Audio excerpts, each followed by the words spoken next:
They're in their offices. They are working from home. Hopefully they're not sitting in a bar somewhere logged into the event. Guys, as most of you know, my name is Leah Renwick. I am the East Coast State Manager for the FBAA, and I will be your MC for today's event. So guys, I think we've worked it out. Today we're here to celebrate International Women's Day. And thank you to the men that have joined us to celebrate the many great women in the room as well. And this year, the Council for International Women's Day has chosen Break the Bias as a theme. So we asked the question up front, what does it mean to you? So I wrote a little speech. It's okay, it's only one page, but I've got big writing. Break the bias to me, because I was asked the question, means making sure that we stop letting others believe it's okay to create assumptions made about women, their goals and ambitions, and start educating people about the unconscious and conscious biases that society, or we let society create. Why do we let society dictate that women should have 2.5 children? Don't ask me about the half. Be in heterosexual relationships, buy a house by the age of 25, and that we shouldn't choose a career over family. Unconscious bias is not simply a gender issue, but it's something that needs to be addressed throughout organisations, through training and education, and addressing the effects of what biases can cause and how to uncover it. Bias is not something that we're born with. A child is simply brought into this world without understanding what it means. It is us that educates them how to feel it. We have to remember that this isn't just about gender. As women, we create a lot of our own biases. We don't follow certain careers because we see them as something men do. We let some organisations put us into roles because of our age, our education, and we do this without speaking up. But most of all, there are times that we forget to believe in ourselves and to show others that we are smart enough, we are strong enough, and we are wise enough to break the bias. But that's my take on the whole situation anyway. So let's get to the hard stuff. If you'd like to take any photos today, and of course everybody's got a smartphone, can you please use the hashtag FBAA IWD 2022 and hashtag break the bias as denoted around the venue on certain signs. I'm sure Mariah's putting them up somewhere. Key housekeeping items, can you please turn your phones to silence? I'm not going to say turn them off. We're women, we're multitaskers. We can answer phones, right back to emails. Let's face it, it's only Tuesday. It's not a settlement day. We should be fine. Toilets are located out the back door to the right. There is a male and female sign on the door. Don't get confused. Once you get past the door, they are separated into their own zones. If you do have dietary requirements today, like me, we're the special ones, please let the bar staff know and they will get a separate platter for you. Emergency exits are located at the front, centre and rear of the aircraft. Back door, there's a sign above it. Please do go out it. There's also, I thought there were signs up here. There's not. It's the back door. Go to the nearest bar and start drinking. For the emergency exits, in all seriousness though, see the signs around the venue with the fire emergency evacuation plans and the green evacuation signs to the exits and follow in case of emergencies. And of course, the obligatory, we'd now like to thank our sponsors for making today's event possible. To our primary sponsor, Aquamore, a huge thank you for your amazing support of today. And it's also a big step forward to helping break the bias in the asset commercial lending space. Then to our confidential counselling program sponsor, Suncorp. If any of our members are struggling and you are going through a hard time with all the recent events that have been happening and occurring, please reach out to Assure to book in a confidential counselling appointment. Their details can be found on the digital brochure for International Women's Day, and you can download it from the event tab on the website. And for those of you that didn't clue up to that, there is a digital brochure that you can download, and I suggest you go ahead and do it. It's on the website. It was also on the reminder email that was sent out to you yesterday for today's event. To the content providers that you'll be hearing from today throughout the event, we would like to thank them for giving up their time to provide their insights and experience for this year's theme, Break the Bias. We'd also like to remind our members today that you can receive 10% off your membership every time you refer a new member who joins us. Now, you'd think 13 years into the job, I'd remember that line. Let's face it, if they're not a member, they're missing out on days like today. And of course, meeting me, because it's all about me. For those of you who aren't an FBAA member that are in the room with us, and I know there's some of you in here that haven't decided on your membership yet, and by the end of today, Peter and I and Christine Green and Mariah are going to give you all the reasons why you should do it. But you are able to utilise the member transfer initiative by becoming a member of ours by simply transferring your membership as long as you have more than a month left on it. Please feel free to come and talk to either myself, Peter or Christine Green during the day and we can give you some more information about it. For those of you who are in capacity to also support one of the International Women's Day charities, we have chosen Suited to Success, and they could do with your generosity. Suited to Success helps people in Queensland overcome barriers to employment and provides employment assistance, career coaching, workshops, styling services. I engaged a stylist, including clothing and peer support activities at no cost to people who need their services. They commenced operation in 2008 and they have a very small team based up here in Brisbane. It's where they house a women's styling boutique, a men's styling boutique, training spaces, office and a social enterprise retail store. They rely on support of the community to fund over 80% of what they deliver. Each year they help over 1,000 people in Queensland through their face-to-face and obviously during COVID's remote services. So if you do want to donate to them, you can do it through their website. However, Mariah's done a smart thing and I'm going to put this all on her. If you'd like to donate any suits that are of new quality and or close to new quality, you can do that directly with Suited to Success, or you can bring them up to our new office. And for those of you that don't know, we're just up the road now. We're at 1 Miles Budding. Drop it into the FBAA's office. Mariah will look after it and ensure that it does get delivered to them. And I've got to do the fun part. Although we're not in masks anymore, this is your COVID warning. Please don't touch the food with your hands. Says me that touch the food with my hands. With the pandemic, we do need to take extra precautions when we're attending FBAA events at a face-to-face level. Please ensure that you are washing your hands and using hand sanitizer provided regularly and are using the utensils provided when serving or dealing with food. If you do feel the slightest bit unwell, please don't tell me about it, but please ensure that you go home, rest up and notify one of the FBAA event organisers, also known as Let Mariah Know. The main symptoms outlined by the Australian Government Department of Health are fever, flu-like symptoms such as coughing, sore throat, fatigue and shortness of breath. It's how I feel most mornings before work. FBAA has a special committee for COVID-19 and we're monitoring the Australian Health Department for any changes with the virus and continually taking the appropriate level of care, also known as wash your hands. There will be a follow-up email coming out with a short survey to complete, and if you could take the time at the end of today's session to fill it in, your code will come out with it with 3 CPD hours allocated to it as well. This is where I get to turn over all of these notes and go, what page am I on? We'll change the sheets. So we've got through all the hard stuff, the fun stuff, and now the agenda. You all have one on your tables, which has been outlined on the speakers and the content that will be provided for today. Tells me to look at the PowerPoint slides. I'm looking at the PowerPoint slide at both ends of the room. For those of you that are online, it's on your screen now.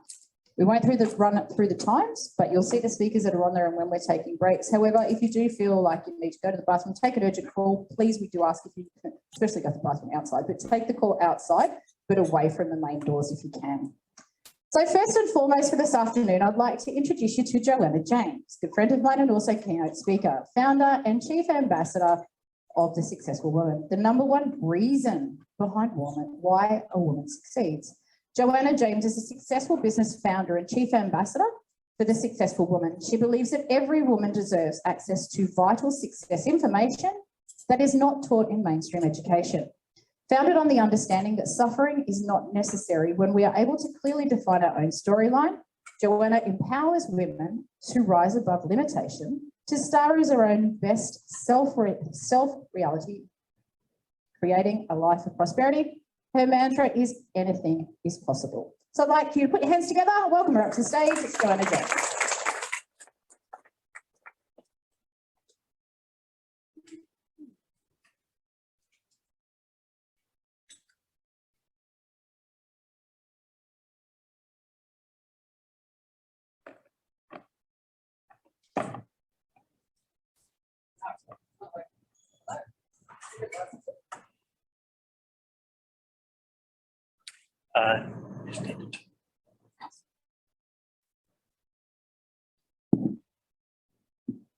Okay, perfect.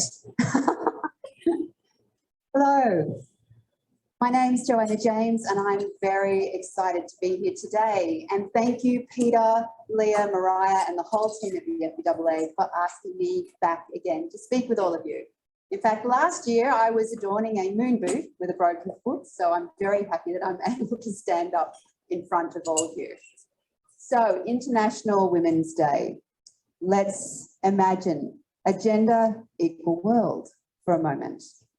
A world that's free of bias, stereotype, and discrimination. A world where diverse and equitable and inclusivity is included.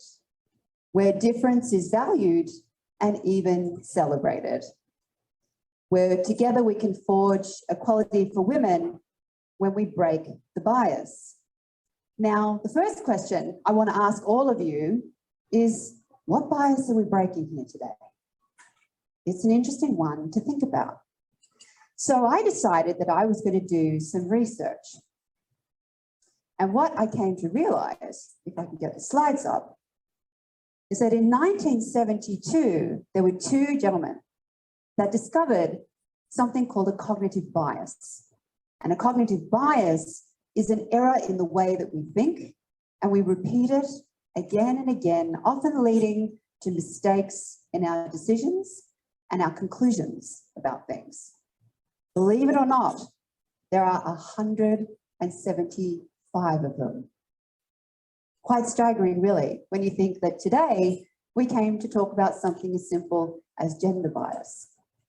Now, if cognitive bias is not enough, there's also the prejudices that we endure to do with race, gender, sex, religion, social class, and disability. And if it's not a cognitive bias or a prejudice that we're facing, it could be perhaps a contextual bias that we have to deal with. So what does a contextual bias look like? Well, we've all had a lot of experience lately with the media, which is the go-to, right? The media will choose what we hear, when we hear, and what we don't hear at all. It's a stunning way that we experience contextual bias every day. Another example of contextual bias was a report done by the UK government. Believe it or not, in stop and searches, out of 1,000 people, 6 would be of white background and 54 would be of colour.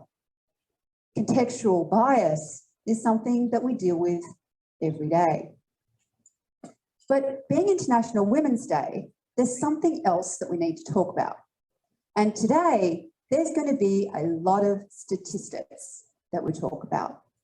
Believe it or not, there is such a thing as statistical bias too.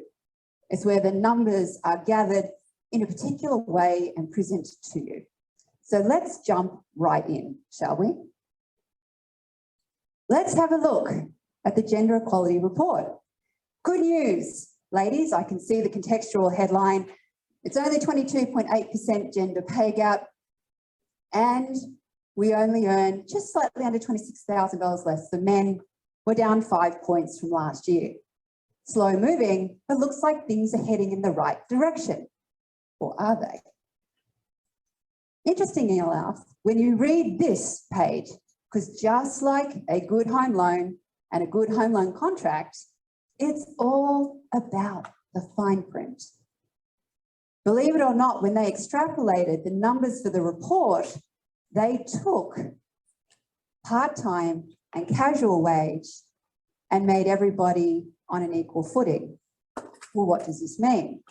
Well, in Australia, 75% of part-time workers are women, and only 39% of full-time workers are women, and 57% of people who work casually are women. So the figures that you hear today about how things are improving are based on the projected annual income, not the actual money that they're earning.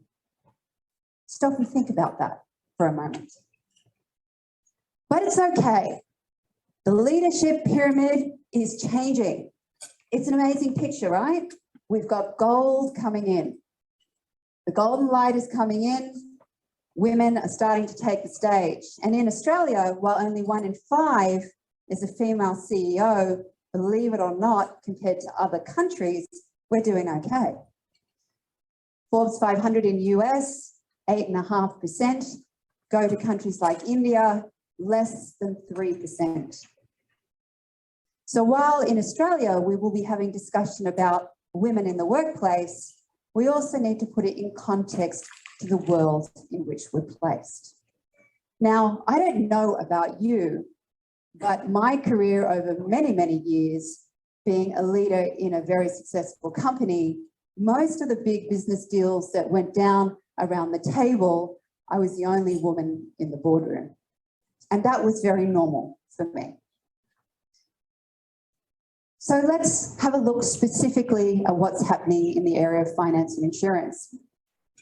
Pete was apt to remind me that in the industry, there's 52% women in finance and insurance. And in fact, 41% are managers, which is great. Doesn't surprise me. We love to pick up responsibility and we naturally like to take care of other people, which is a big part of a leadership journey. However, there's something very interesting when you get to this page. This is a chart that shows the average income in this sector. And believe it or not, for the first time, construction jumped over us. They took number 1 as having the greatest gender difference. And yet in our sector, generally speaking, 29.5% is the difference in pay rate between men and women. Now, Peter was apt to remind me, one of the most amazing things about being a broker is that perhaps you get to escape this, whereas many of the ladies who are working in lenders and back-end offices will be actually living this. So at this point, I decided that statistics, while they're important to talk about, they're not necessarily going to give us the answers that we're looking for. So I decided to go back to the 175 cognitive biases and have a look at what might help us decide which is the bias we're breaking today. Now, this is an incredible list, and these are some of the more interesting ones that I chose to share with you. Now, you can go through choice overload. That's where you simply just have so many things to choose that you can't make a choice at all. And in fact, when you make a choice and you think you're moving forward with your life, all of a sudden cognitive dissonance comes in and it takes you right back to where you were before, because your old conditioning pulls you back into the way you were before. And over time, when you apply your ego and your sense of will, eventually you deplete yourself until you give up. And then we come down to gender bias, which is the headline that we're talking about today. But have a look at the one that's listed underneath that. Our habits, what we do day to day. Now, if you go to the top, I think we'd all agree that in the last couple of years, we've seen a lot of herd behaviour. I had to put the Ikea one in. I mean, how incredible is that? That something is more valuable when you pay somebody else for you to actually put it together. Incredible, right? It's now actually a bias. It's called the Ikea Effect. Now, in the middle of this run is something really important: procrastination. And for a lot of women that I speak with, procrastination is not just the things they don't want to get done, but it's actually the things that they secretly want to do. Procrastination as bias. How's that affecting you? And we get down to the bottom and we come across scarcity. So things increase in value when we feel there's not enough. So I've got 2 words around that one: toilet paper. Who would have thought that toilet paper could go from the bottom of shopping lists to the top without scarcity bias? But it's true. And underneath scarcity is something very important that every woman needs to consider, which is social proof. So research shows that 70% of people will look for referrals. We naturally look to others for confirmation around what we do. And 83% of people will do this because they simply do not trust advertising. It seems that we're finally figuring some things out, or are we? So having spent hours poring through the bias, thinking about which is the bias that we're going to break today, the one that's going to help take women forward in a very unique way, I came to the conclusion that it comes down to two. The ones that we're aware of and the ones that we're not. Simple concept, really, much harder to do. So a bias is automatic. It's subconscious. We do it every day. And remember that 95% of your thoughts, whether you're aware of them or not, are coming from that place within you that's been topped up and conditioned and shaped over time to believe what you believe is true, creates your paradigms, your reality. Now, we know that for women, this can show up in two ways. So just put your hand up, ladies, if you agree that self-love is a really important thing to do. Yep. It's really important to draw that bubble bath, have that Chardonnay, put on some Miles Davis, go for a walk before work, before the phone rings, whatever it is you choose to do. We all know that self-love is an important thing to do. And we've all read Carol Dweck's book. We know we need a growth mindset. Yeah, wouldn't you agree? Yeah, we understand that this is an important part to be successful as a woman. And in 2022, it's the year that we're going to leave the C zone. And it's not a swear word, it's the comfort zone. It's the place where you get stuck. And how do we do this as women? Well, we fill ourselves with lots of positive affirmations. We flood the subconscious part of who we are with new information so that it can embed itself and turn into our new reality. And that requires eventually taking action, going out into the world and practicing new skills, whatever they might be. Change in servicing calculator happens every other day. So this also requires, when you do it, that you have to be willing to fail, which means when you fall flat on your face, you must be able to pick yourself up, dust yourself off, and keep moving.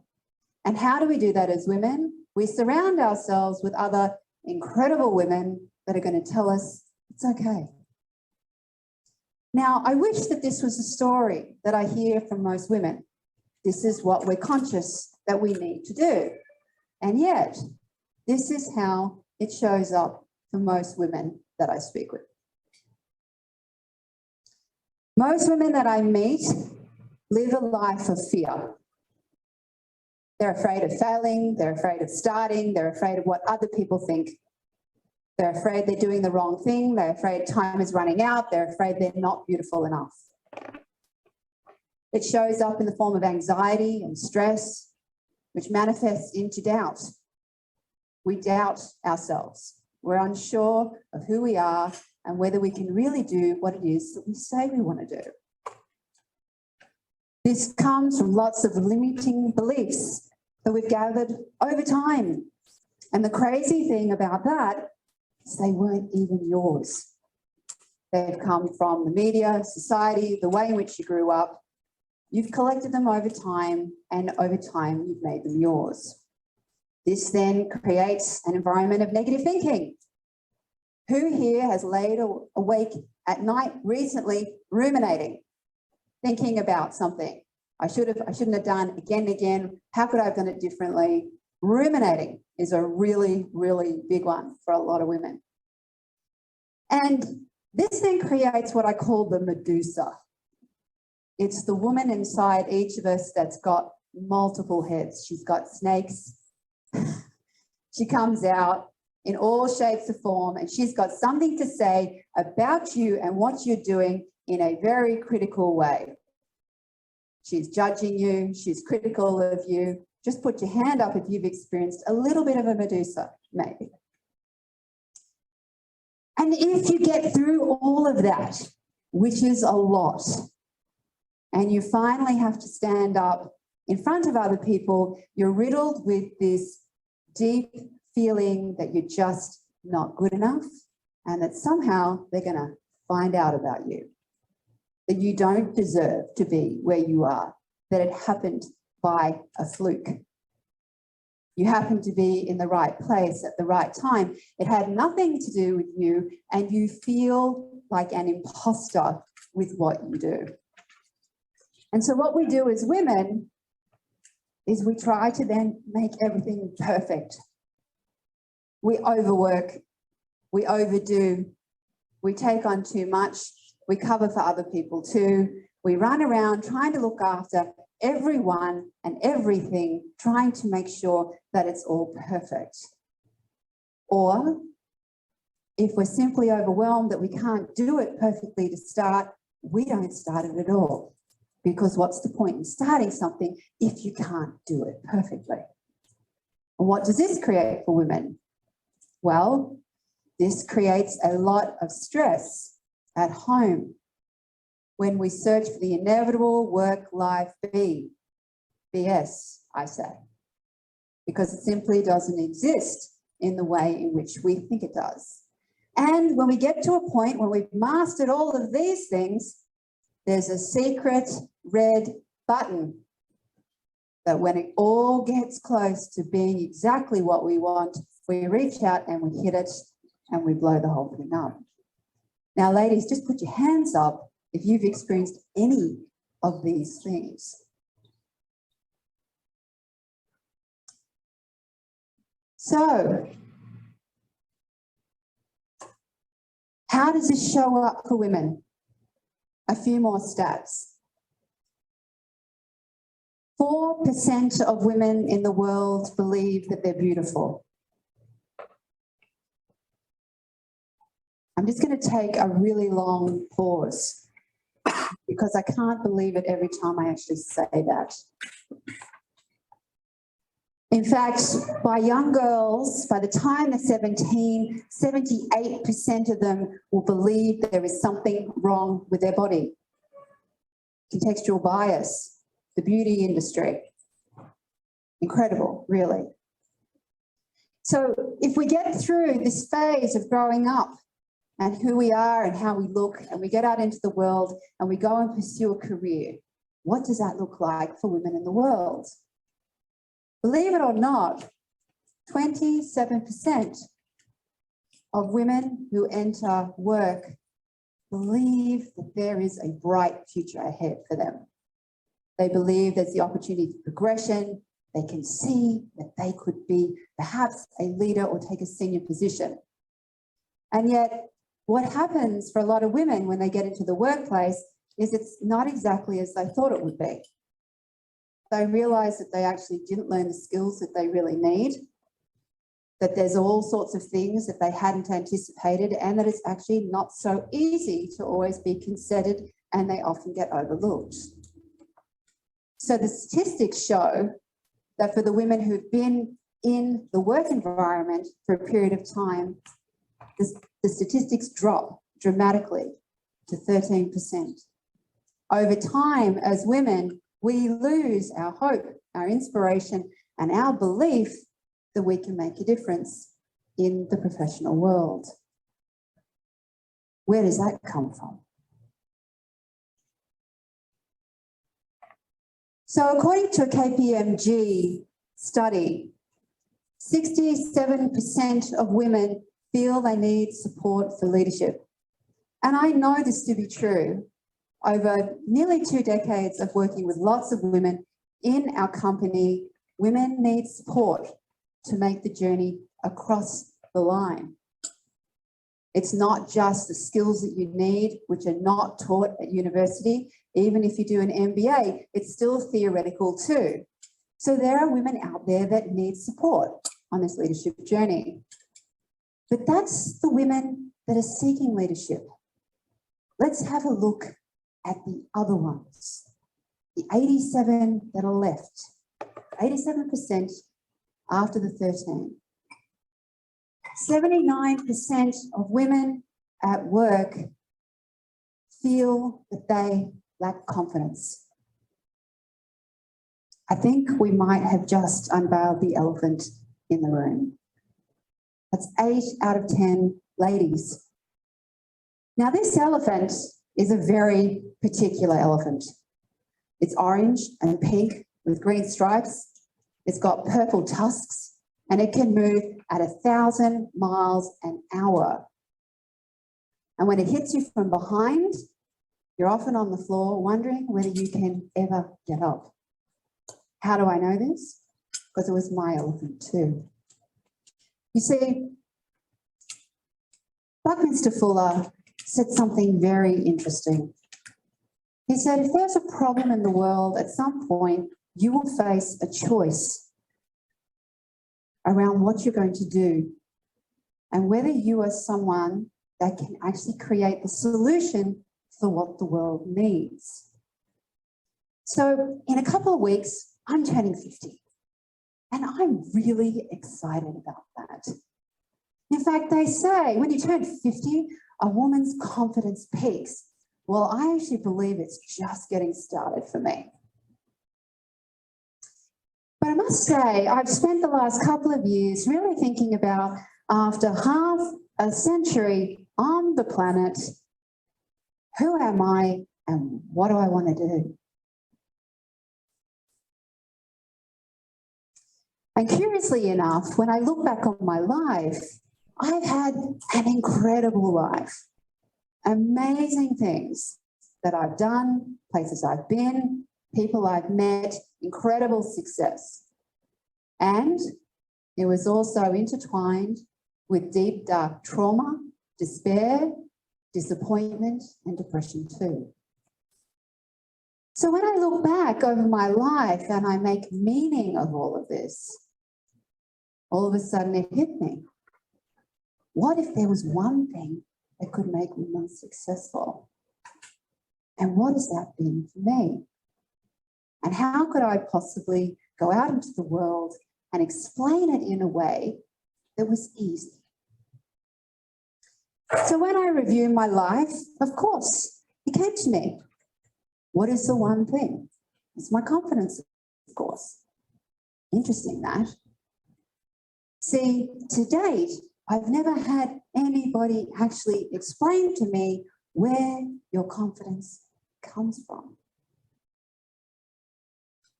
So I did what any intelligent woman would do. I went to Google and I looked it up.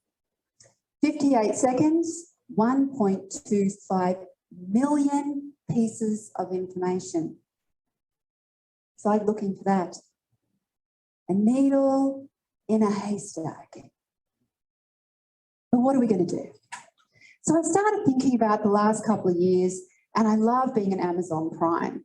Did you know, even on a Sunday in the middle of Queensland floods, I got something delivered the very next day? Unbelievable, but true. So I thought, being the billionaire that he is, Jeff would have certainly sorted this out. So what did I do? Went to Amazon, confidence for women, 40,000 items came up. Okay, well, we're slowly narrowing the field. So as you move through the items on Amazon and you get to number 5, it's actually a book, and it's one for the men in the room. It's called, by Jim Kennedy, and it's called How to Speak to Women, Develop Unshakable Confidence, Know Exactly What to Say, and Be the Man That Women Desire. Number 5 on a search for women comes up something for men. What does that say? And as you go through the list, there's books about reclaiming your power. There's books about loving yourself more deeply. And you may even get into the confidence code, as I did, like Katie Kay and Claire Shipman, where they explain it's all in the genes. And it's not about vaccines. Well, not yet anyway. It's about the SLCR gene that regulates your serotonin. How you feel every day makes a big difference to what you decide to do. But the reality is that unless you're going to run out of here today and go and do a gene test, of which when you get the results, there's nothing you can do. So let's keep searching. So at this point in time, I realized that maybe I needed to move away from all the maths. I was a physics geek in high school. I did university physics. I was one of 2 women in a room of 30 boys. It started back then. And English was a little bit more of a challenge. I enjoyed it, but it wasn't my natural brilliance. But I realized, putting this together for all of you, that there's something obvious in the word, confidence. So I decided that it's probably a good idea to go through the etymology of the language to see if I could find out, where does confidence come from? So confidence has a Latin meaning. It comes from fidere, meaning to trust. Confidence is about trust. Okay. But see, confidence is a noun, and we're looking for what we do. It's not an object. We wish it were. I wish it came in a box from Amazon for you. But in the middle of confidence is the verb confide.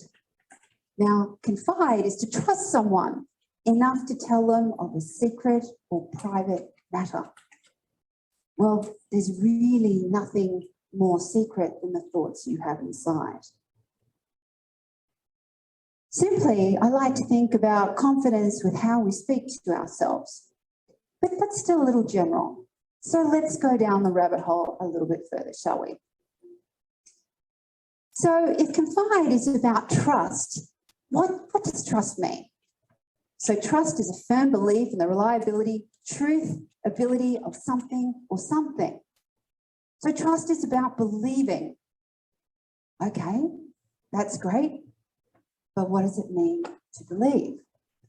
Well, a belief is an acceptance that something exists as being true.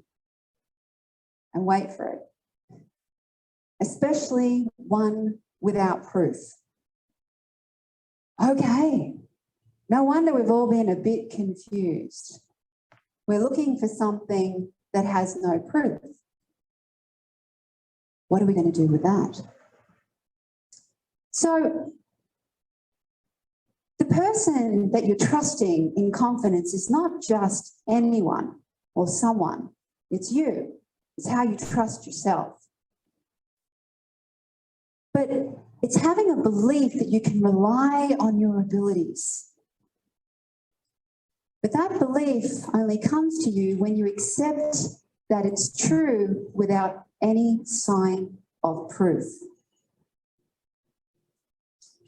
So I surmise from this, your confidence comes from a place deep inside of you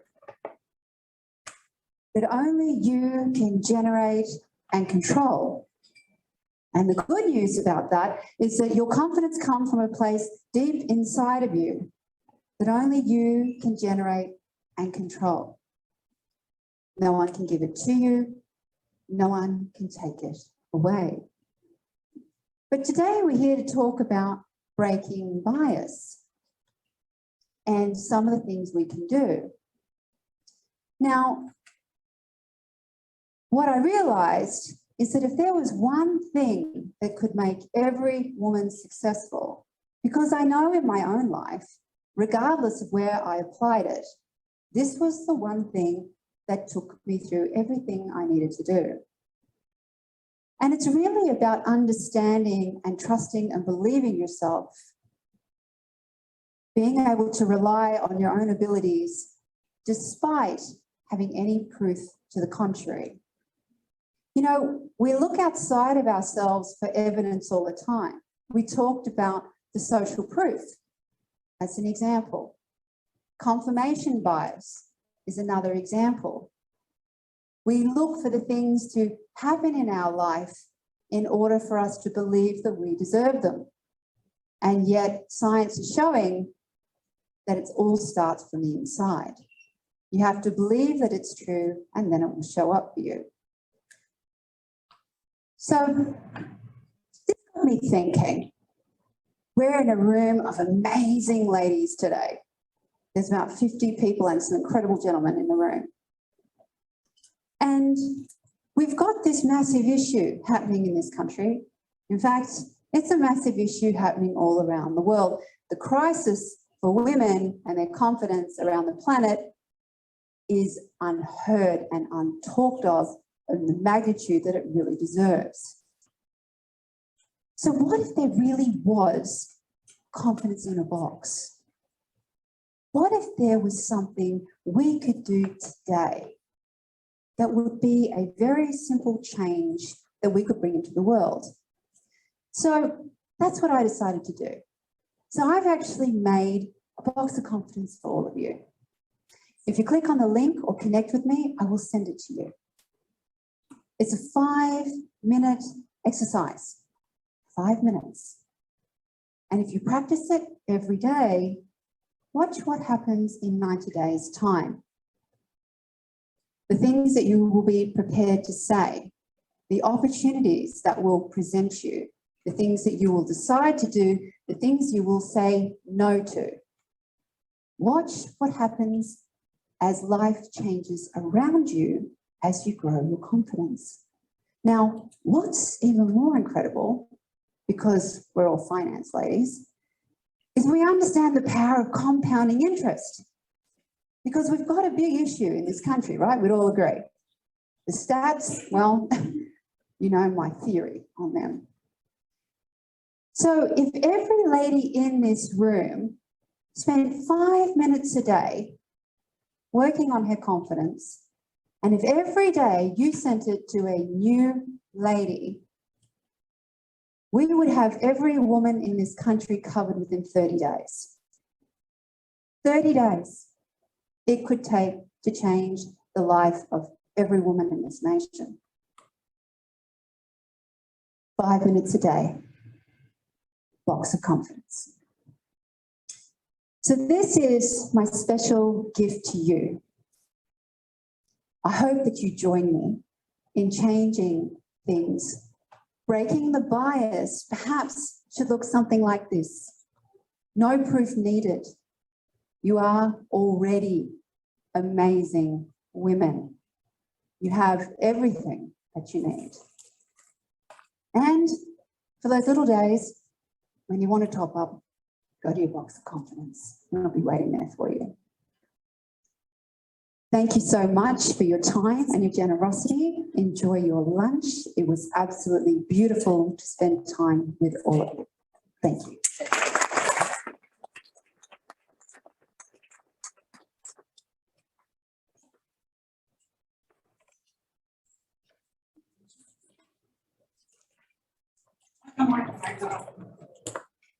We'll try it. Hey, we can work it now. Everyone at home can hear me.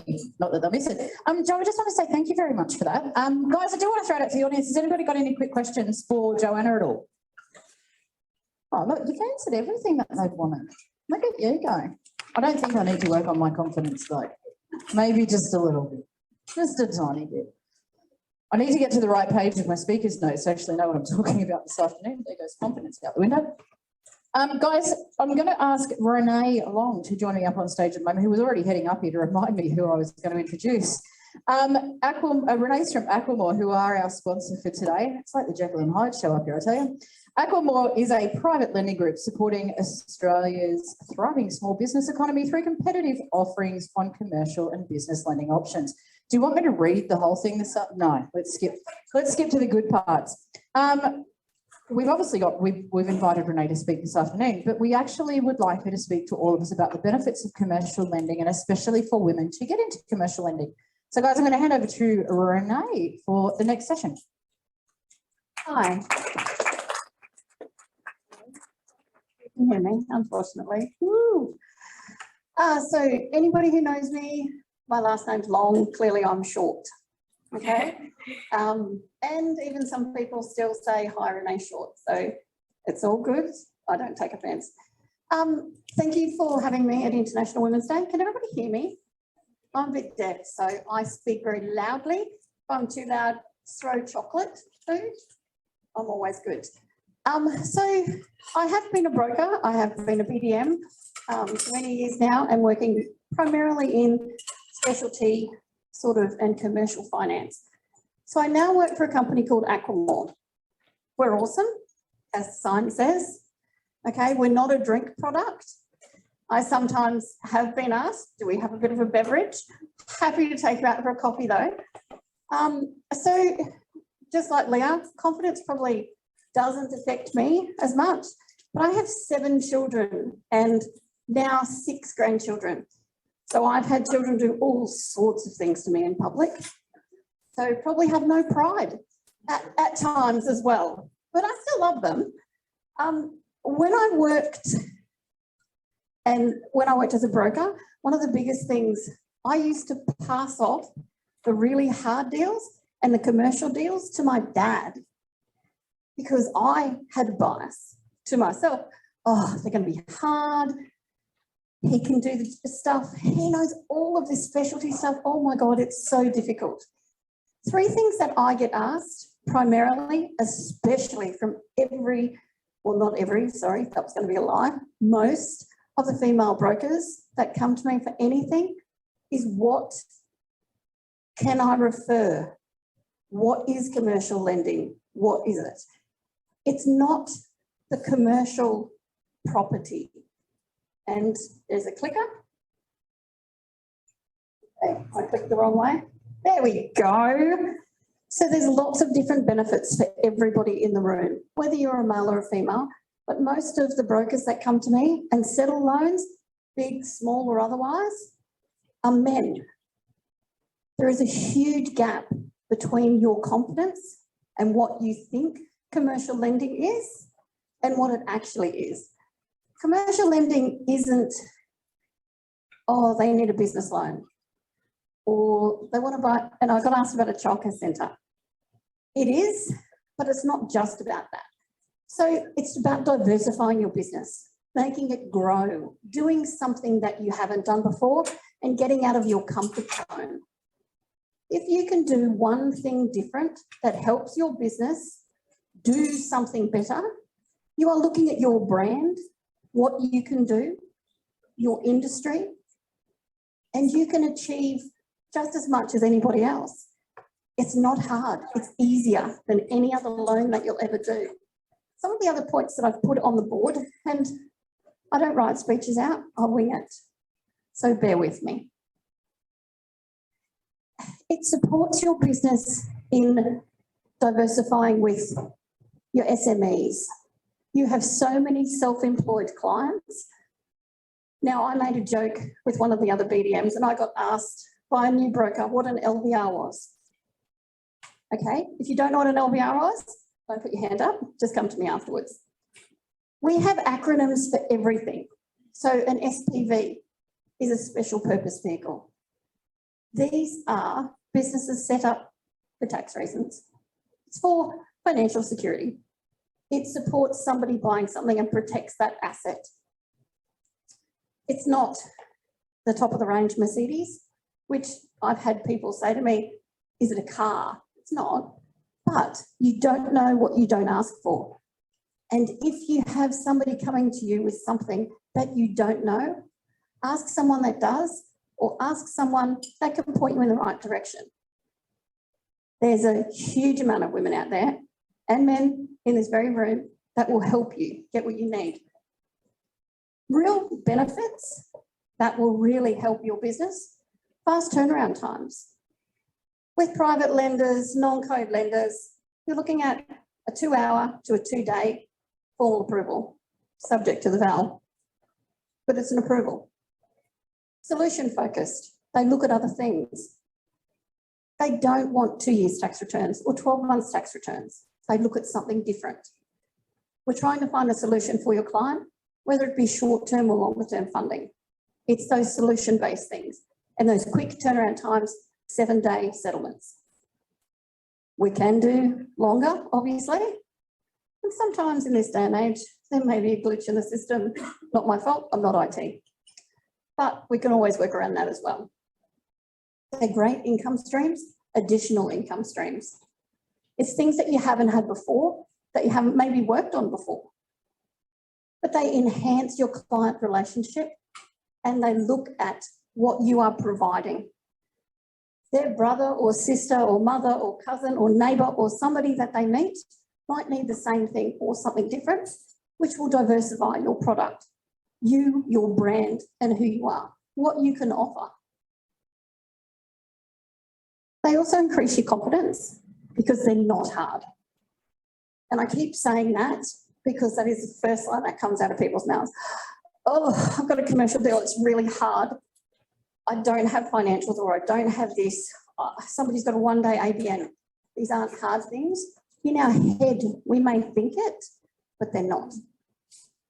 So things that bridging loans, short-term loans, private lenders, non-conforming lenders, commercial lenders all do, they do look at that solution.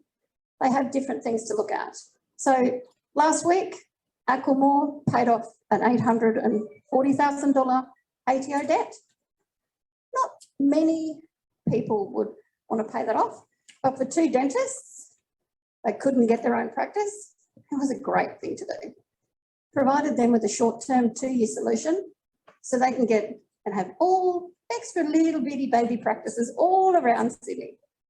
Okay, the client grows, you grow, you get those referrals. So the SPVs that are set up, purchasing an investment, it's not just a commercial property, it's residential, it's vacant land as sole security, it's land banking, it's future development, all of these things. Self-managed super funds. I know that there's lots of trusts and bare trusts involved in self-managed super funds, and there was a twitch in the back of the room, it's all good. We will have a group therapy session after this, so it's a safe place. You've got flexible LVRs, what the person needs. If the person only needs a 3-month loan to get them to where they need to be, if somebody is changing something over, if they want cash out, if they want to purchase, but it can be any of them, not just a commercial property. If they want to buy a medical centre, a transport company, if they need cash out so at the moment, there's a lot of people needing transport. So you've got a lot of trucks, vans, delivery. COVID, we've all been through so much. You've got COVID, we've got floods. Nobody's saying what happens next, tui, right? So, and we've all supported one another through these. That's what it's all about. These days are to meet each other and to go through how we can all help each other do what we do best. Simon at the back, he's a very short man. Mate, he provided me with some really great support when I was a broker. Linda from Bluestone, she's amazing. I will refer to her. Kat, everybody. See, you were talking, so I got sponged out there. So we all have strengths. We all talk, not about you, sometimes, but really sorry, it's always good. But Kim, there is such a wealth of knowledge. Don't stop a commercial deal for what it's called to confuse you to what it is with your business. Cash out for business purposes. You might need, say you've got a driller who works for the mines. They've got 5 contracts. They can't afford a piece of machinery. They have a property, they only need it short term and they need it for 6 months, but it gets them through to where they need to be. There's no callback. Not the reason why you come to and do commercial lending, but usually there's no callback, okay? So that's the added bonus. Now my boss is watching me, so I didn't say that. Can we just edit that part? You know, future development sites, people that have properties that have already put the DA in, didn't tell you, you've submitted the loan and it's come back to say, actually, that 2.5 acre property's got 48 approved DAs on it. Woo, so now you can't do the deal. That's what commercial lending is. It's about something different, looking at it in a different box. Okay, so purchasing, buying, you know, refinancing, cash out, what you need. And we all get that. It can seem overwhelming. Everything's overwhelming in the first 3 seconds. My third child, I grabbed my obstetrician's hand and went, oh no, I don't want to do this again. And she looked at me and she went, oh honey, get back on the bed, we're here. And I was like, no. Yep, it was too late to go back, right? Think of it as a pregnancy. If you're pregnancy adverse, I'm very sorry, okay? I'll take that back. But it's been presented to you. Give it a go and get everybody around you to support you through that. That's what a BDM's for. That's what a estate manager's for. That's what other brokers are for. That's what the FBAA is for. We all help each other so that you can grow your business and your brand. When you grow your business and brand, that makes you more than what you were before in other people's eyes. You're still always who you are, which is amazing. Okay, so everybody gives themselves a pat on the back for being really good. Come on, start it up. There we go. Come on, people. Come on, I've got smiles. You need to do it now. Woohoo! There we go.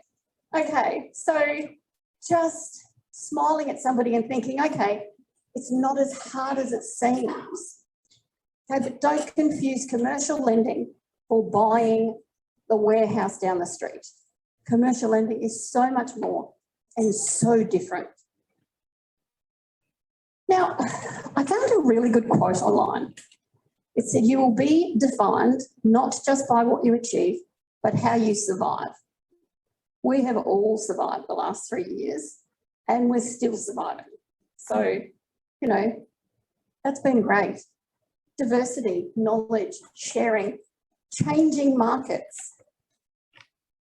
Everybody who has diversified, who was a resi lender, went into personal loans or had personal loans, went into resi, gone into commercial.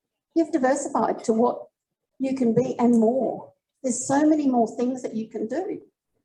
Knowledge, supporting each other, being challenged every day. You'll all succeed. You just need that little bit. And we need to go to earring school with Linda. We've been having a competition, sorry. So everybody gets to vote. I will buy a box of chocolates for the person who votes my earrings the best. No, that's bribery and corruption, all right? But yeah, just press A or B. I'm B, she's A. So from myself and the team at Aquamore, please have a look at other services and other commercial lending. Look at it in a different light. We can do non-code loans. You can do fast returns. Leah's on her way over, so I've only got about 2 seconds.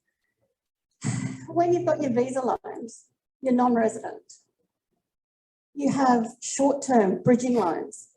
Think about a commercial deal, not just anybody that puts their hand up and goes, yeah, I just want to refer. If you want to refer, that's fine. I know great brokers that'll do this. But if you want to be trained, I also know great brokers that'll help you. Thank you very much for your time. And doesn't Leah have great coloured shoes? They're awesome. COVID distancing.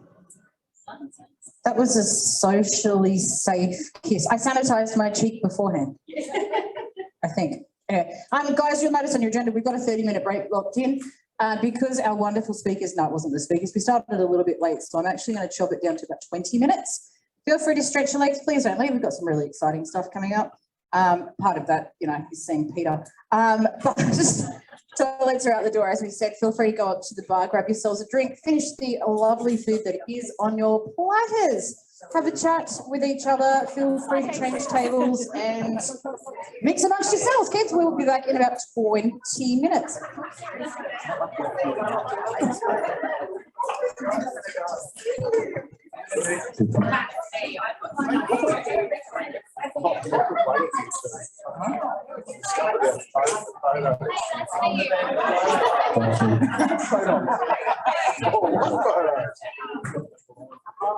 Oh, yeah.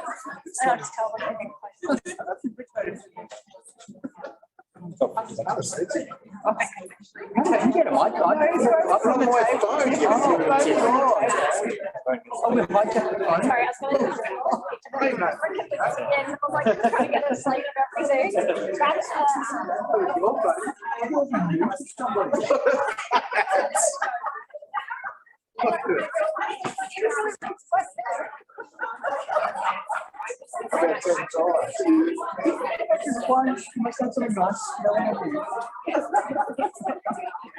waiting to everybody's I wouldn't show you on that.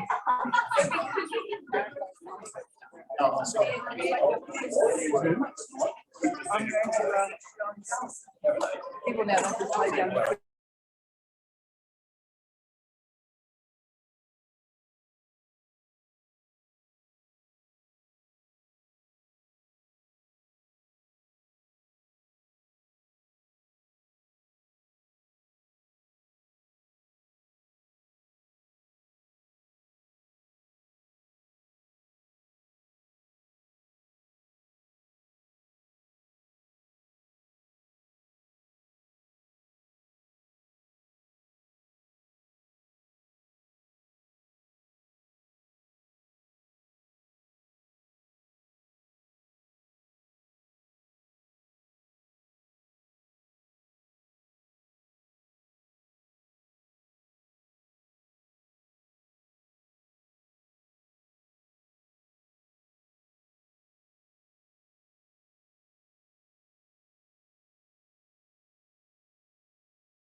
Peter White, this is twice. Photo bomb in the background. This is twice I've said to you today, Mr. White, take a seat. This is where I get to be boss for 5 minutes. And this is the moment, like last year, that Peter White gets to turn around and say to me, Leah, your performance review is not done yet. You got it. It's all right, it's a December one, so today doesn't count. Welcome back. For those of you that are at the bar, Christine Green, that is you. Now we're going to name names. The talkers at the bar. Jane Silvestro, Christine Green. It's like a bit of roll call. Alex that's turned up. It's all the naughty kids are still waiting at the bar for a drink. Honestly. Look at it. See, mum calls and all the kids come back. There we go. Okay, guys, we're going to kick it off for this afternoon, and I would like to introduce you now to two very good friends of mine. One works in insurance, one works in financial planning, Miss Angela Jellick, which I kind of laugh at because she doesn't go by that surname anymore, and Susie Shepherd. And I'm going to go straight to the point for these two. They have a very moving story about why they bought a town centre, which is two city chicks by a historic Queensland town centre, and it's not Schitt's Creek. I can vouch for that because I've actually been out there. So, ladies, I'll hand over to you.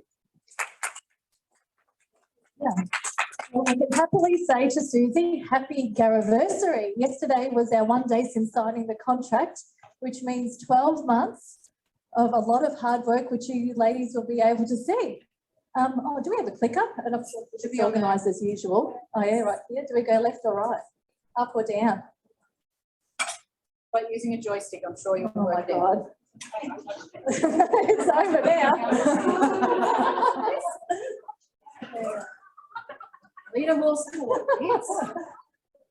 Right, I know they didn't break it. Wrong way. Oh, wait, Hey, there you go. Here we go. So, two city chicks by a historical town centre. So this time last year, we decided we needed a change. Like most people living through COVID, you sort of get inside your own head thinking, I really need to do something different. We can't travel overseas. We've been best friends for a really long time. We've been single-ish for a long time. Kids have grown up, single-ish. So time to do something for ourselves. So this is what we did. There we go. Susie, do you want to share what we've done and who we are? Yep.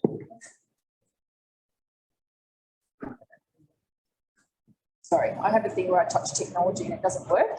So hopefully you can hear me okay. So I guess kind of where it all started was I was sort of Googling online and we're looking for a little bit of a place to get away somewhere, you know, a bit of a family weekender. It needed to be within driving distance to Brisbane and it needed to be within my price bracket, being financial planner and all. I had like a budget we wanted to work on. And to be honest, I didn't even really have a business partner. It was kind of a bit random. So I thought, oh, what do I like? I started looking at old churches, actually. How can I renovate an old church and get that kind of happening? And that wasn't really viable, the first thing I looked at. So we kind of said, oh, well, we like post offices and old police stations and bits and pieces. So when I put that search engine in out west, people don't use realestate.com. They use other strange search engines. So I put the post office in and pop the town. So it's near Millmerran. So we head basically 2 hours and 40 minutes west of Brisbane. It's as the crow flies that way. So it is a bit of a hike. It's a little bit of a destination to get out there every weekend. It's like driving to Stanthorpe, I guess, for a weekend and back. So every weekend we head that distance all the way out. Every weekend, if it's not a Thursday afternoon with the sun setting, we're making, thank God for Zoom, right? You can work very effectively in our jobs, get our message across. And what have we got? 5G? 5G from the shit chat. So if you ever get stuck, you just go and sit on the toilet and do your type messages there. Get into our house, so the view is great.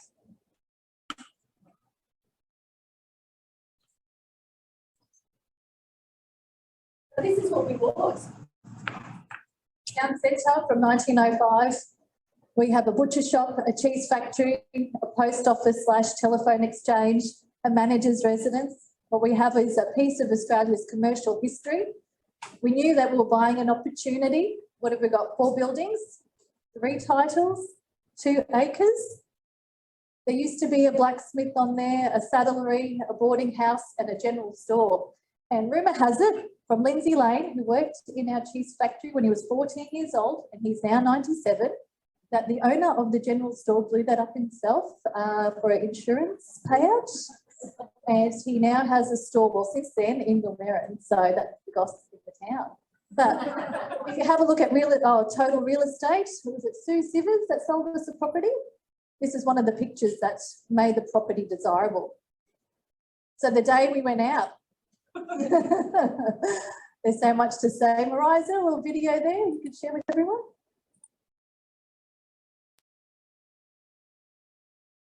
Take a look at this. This is just a portion. We burn things, we threw things away.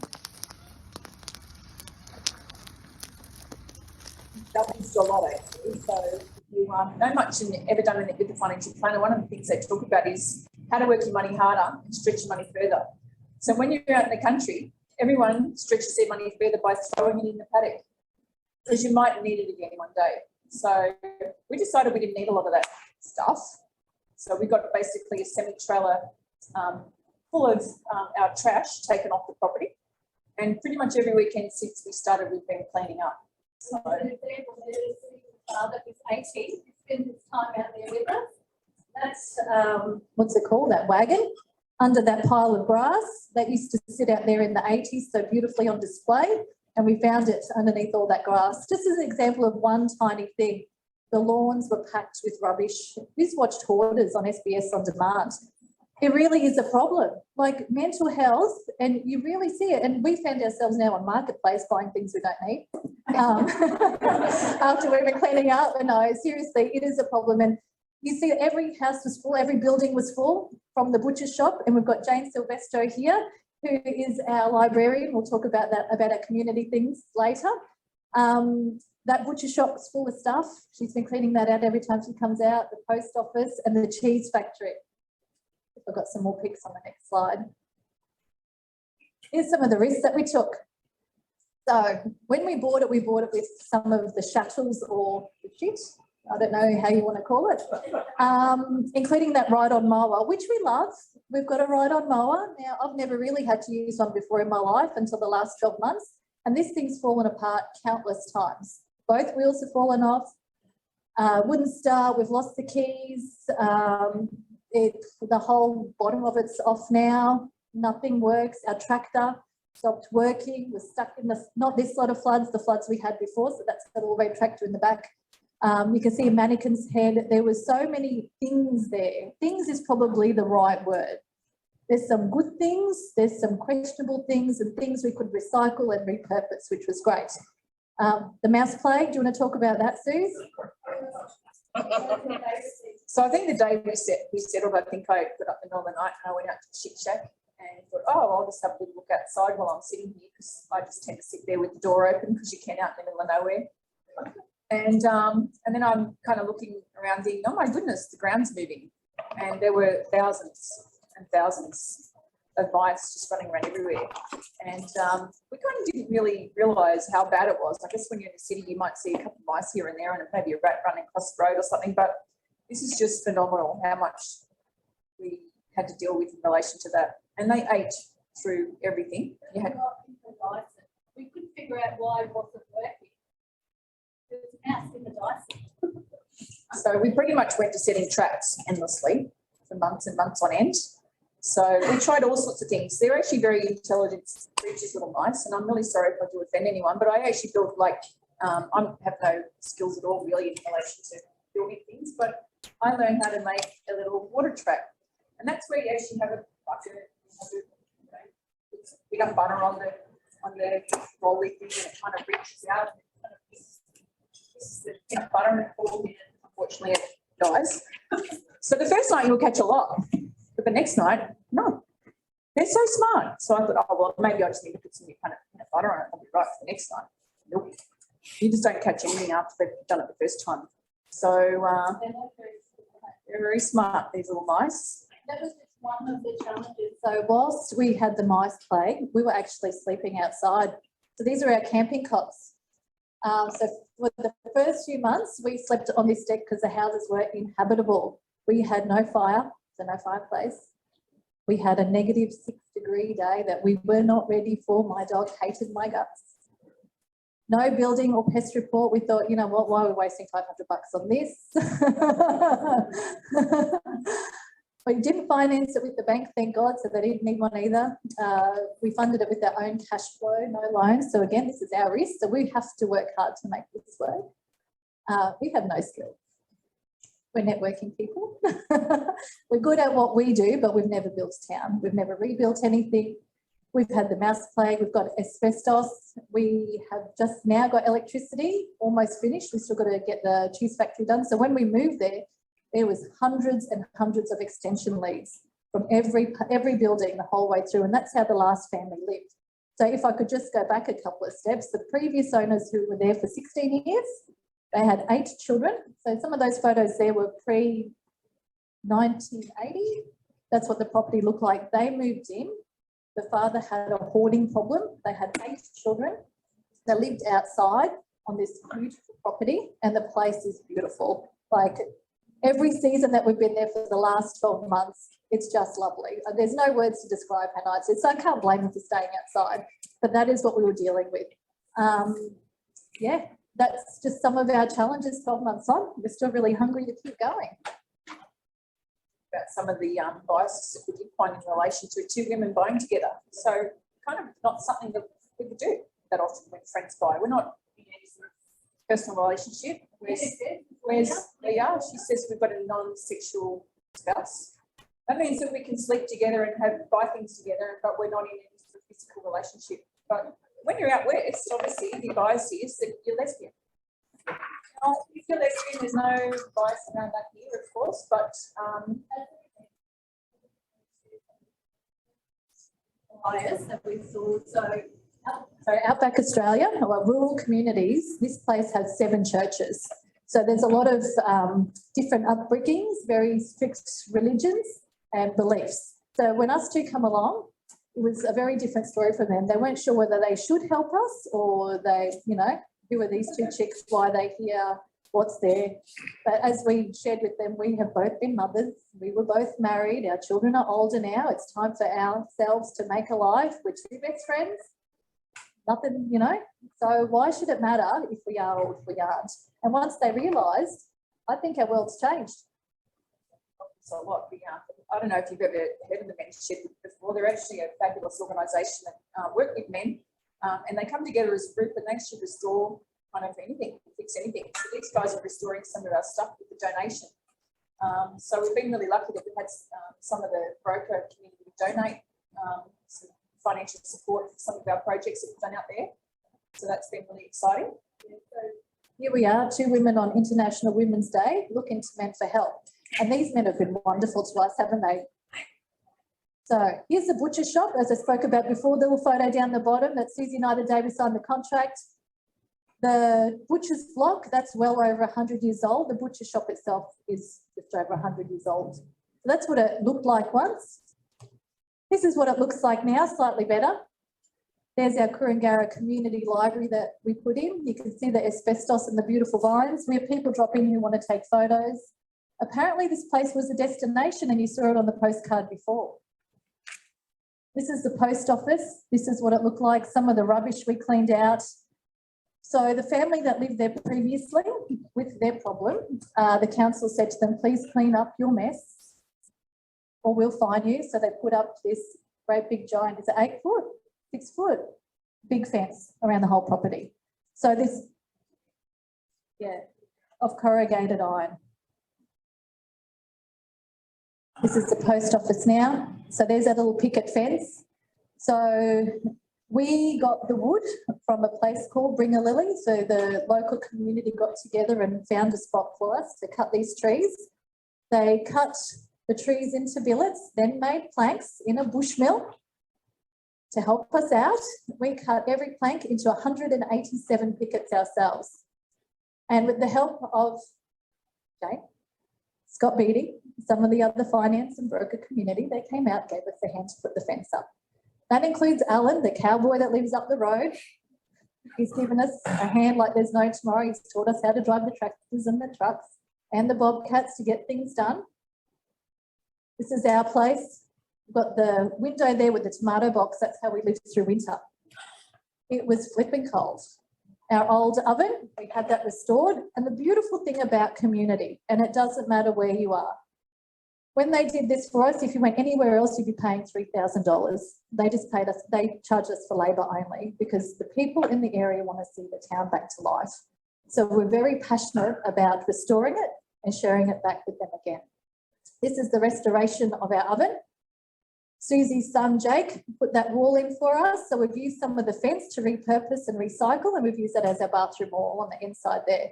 The mirror, the Singer sewing machine base, the marble top, and that was all found on the premises. We have a lot of furniture there. And then to add to the mix, we've got a new baby. Susie, do you want to talk about your baby?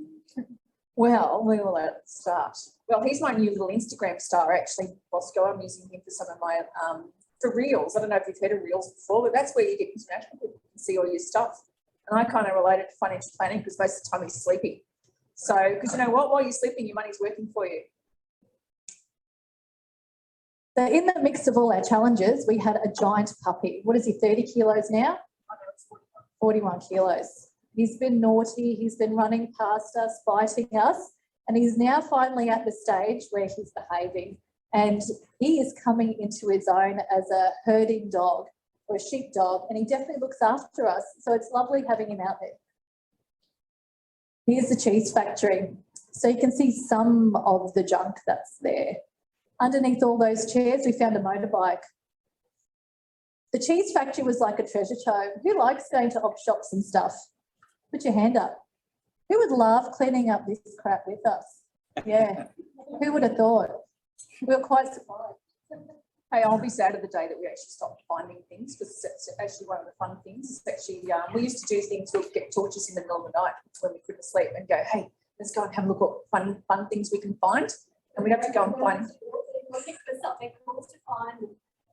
Really fun things to see. It's really amazing because you can see obviously inside of our cheese factory, the old stamps that are on the inside of the wall. It's they've got some of the people's names that used to run the cheese factory, drop milk to the cheese factory. They're actually buried in the local historic cemetery. So the type of people are dropping in and talking all the time about who they knew that worked there, what their job was, and their story about it all, which is really lovely. So we're hoping that we can kind of repurpose this building at some point in time. We're just doing a bit of due diligence at the moment, which we'll talk about more, to see what we can put in there. So as Susie was saying, we'd have people drop by, they'd come in and say, oh, my husband used to court me in the cheese factory, so that closed in 1955. He's passed away now. Or we used to have dances down at the town hall, so we're hoping to buy that next. But the unusual thing about property in rural areas, so for example, the town hall, everybody who was on that original trust has passed away. We don't even know where to find the family members in order to put in and say, hey, do you guys want to sell this house? The council doesn't even know who owns it in Toowoomba. The locals can't even help us. Land is just sitting there.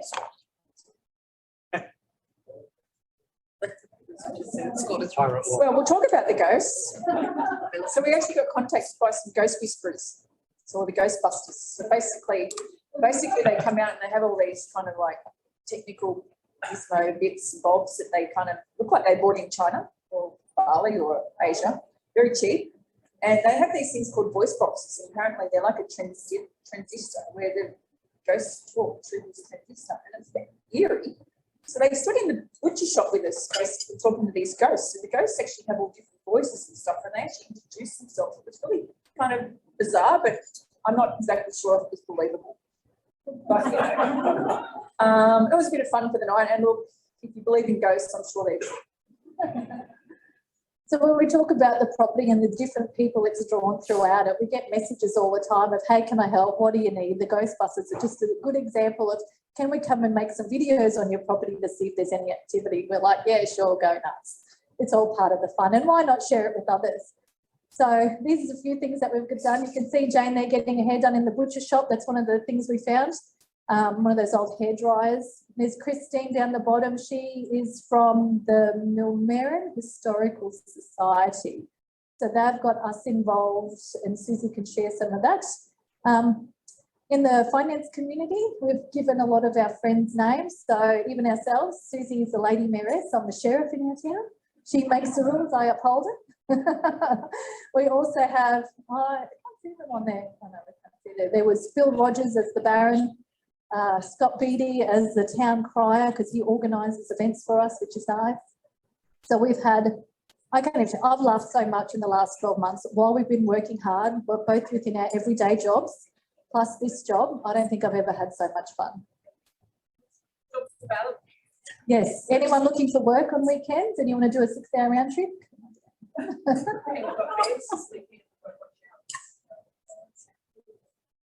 So what have we been doing? Well, apart from kind of like cleaning up the town all weekends, I pull reeds. We both have our jobs. So Ange is the washer-upper, obsessively so, and I pull weeds out.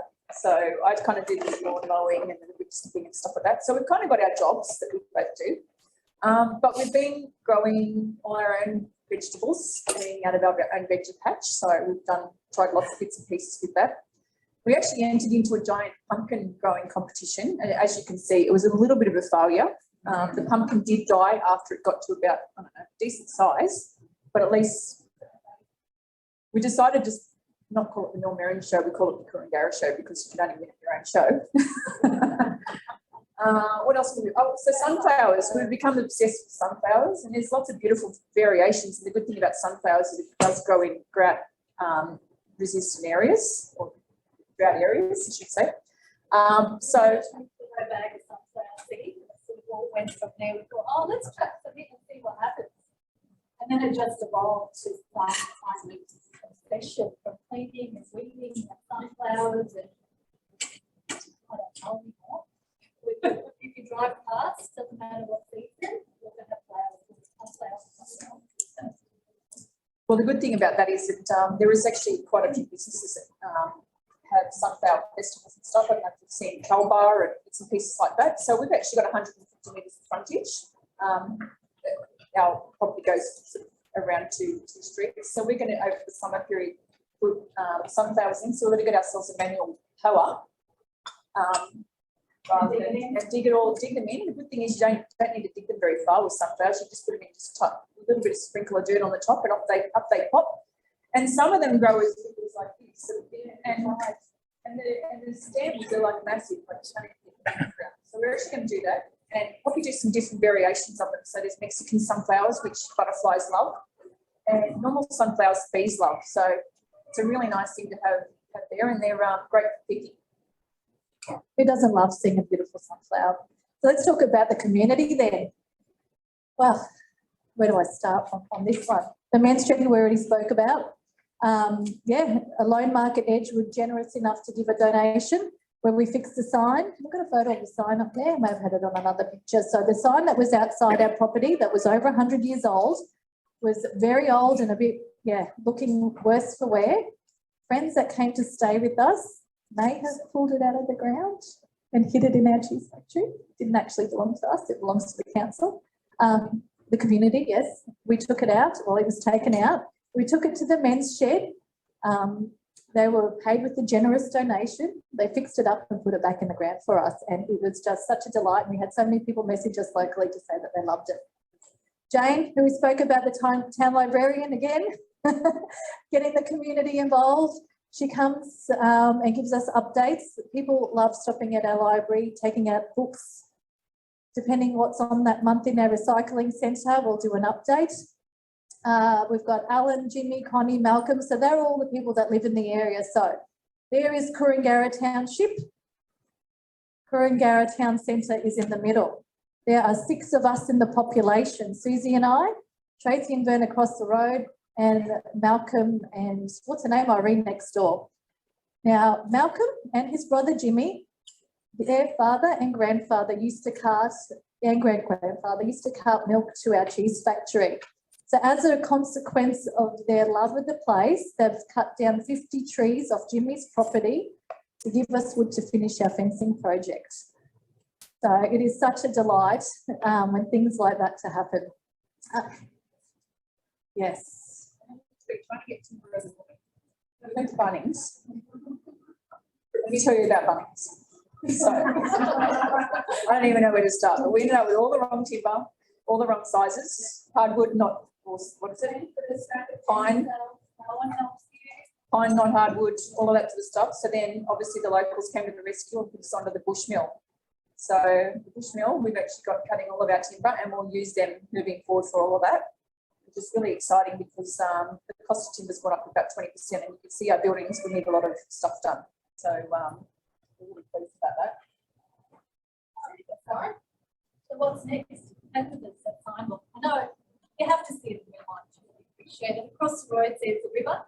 So Kurungara means rest, or Kurun means resting place for birds in Aboriginal, and Yarra means water. We've had plenty of water. Although we don't have a bore, we've only got water tanks. We do have a very beautiful southern cross windmill with 12-foot blades. That does not work. It's amazing. We don't have septic. We don't have air conditioning. It's really, really hot. We do have a big one there. And, as we go down our journey. So the Kurungara Co-op will be is our initial initiative that we're going to launch in May this year. So we're really just using, we're getting some of our girlfriends who make and produce their own personal sort of products that we're going to be selling at the local historical society markets out there. Not really to make a profit, but really for us to sort of let people know about the town and what we're doing out there. That's really our initial goal, but longer term, we can set something up with that, that'll be great. Outside of that, we're looking at things like what can we do in the cheese factory? There's no dairy cows there anymore. We have to go almost to Toowoomba to get milk if we're going to do cheese again. So we sort of think that rum would be maybe a good thing to do out there. Actually, people like rum. So now we're just going to look at how we can do it, and whether we can do it, and what the steps are to develop the property to make that happen. Cost-wise, the steps are. Back on the map, that's really important to us. Make it just like many of you, whether you're working for yourself or you're working for someone else, your boss will never pay you enough to live next door to them, right? So you've got to make do what you need to do yourself to get the best outcome. So working efficiently, problem solving. You've got a financial planner to look for your future, go see one or come see quickly. Life is very delicate when you've been through a divorce, when you've raised kids on your own, when you're working as a woman in finance or in any industry, it's always tough. Having assistants with you together side by side. We buy property with our spouses or boyfriends. Traditionally, you even said it, we often wait for that even after we're separated. You want to meet someone and get on with your life to buy property. Actually, don't need to.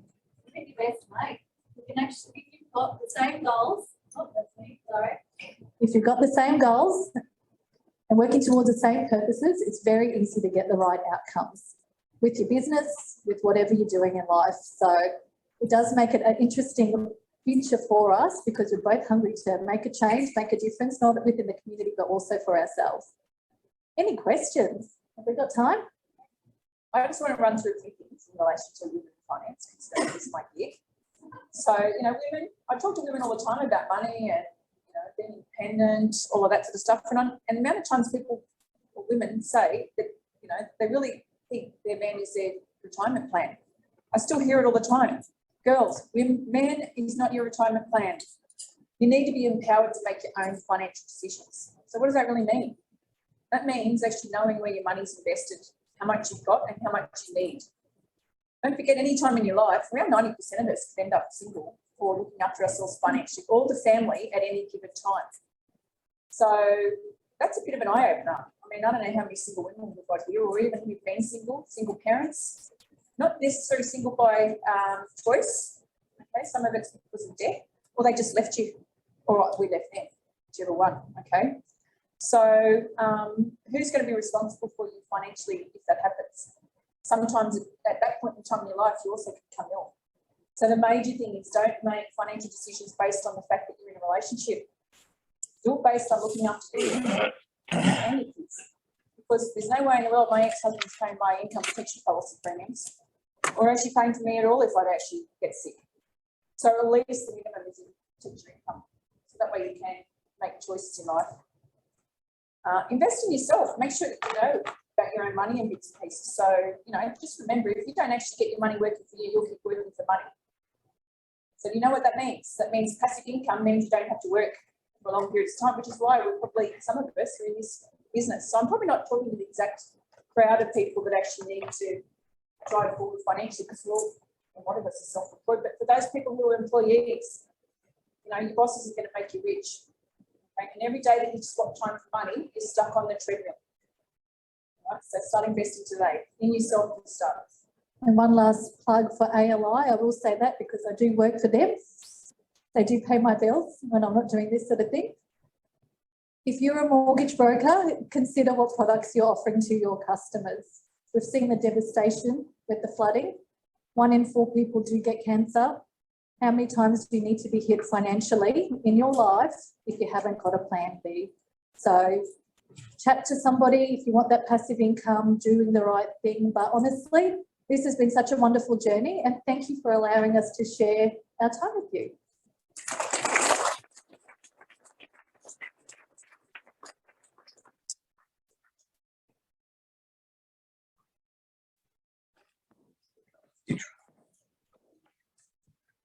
It's always that moment that you grab a microphone and go, hey, this thing actually does work. The light just doesn't stay on. Guys, fantastic story, and something that, look, I'm not ashamed of hiding it. Ange and Susie are both very good friends of mine, and yes, the rather chubby looking girl in one of those photos that had a black shirt on was me several months ago up there. And I've got to say, it is an eye-opener going somewhere like that and seeing the history and some of the stuff that we found the weekend that we were up there as well, that's just hiding in the grass. And I noticed you didn't have the photo up there recently, and managed to find a halfpenny from 1922, I think it was, that was just out in the lawn. So I'm sure there is plenty more that you two are going to find out there. There was some very questionable things in the beginning found out there, but we'll leave those for a talk another day. But feel free to speak to the girls. They're always happy for people to go and camp out. I will be hosting out there soon-ish their first show as president of the Show Society. And apparently I'm also gospel minister of the local church. I don't know how that's going to go for people. Really don't know how that's going to go for people. Can't say that.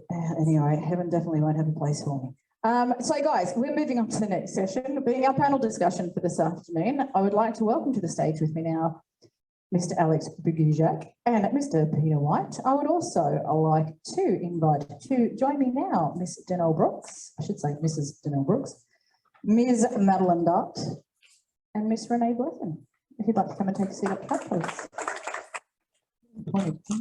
Yep, you're all up there. Next microphone's coming. Oh, Kitty! Forgot Kitty. Kitty's coming up as well. Kitty Parker. That's because it's down the bottom of the scribbles there. So to introduce, I don't think Peter needs an introduction, let's be honest there, but pay reviews, no, it's not pay reviews, performance reviews are next week, so I've got to be nice to him.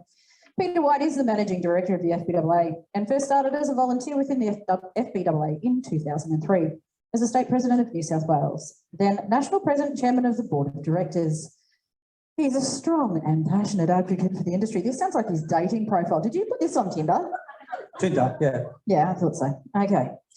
Peter's Tinder profile currently says he's a strong and passionate advocate for the industry. Peter spends a significant amount of time with regulators and, Jesus Christ, how did you get married? Anyway, moving on, Alex. Alex doesn't have a Tinder profile.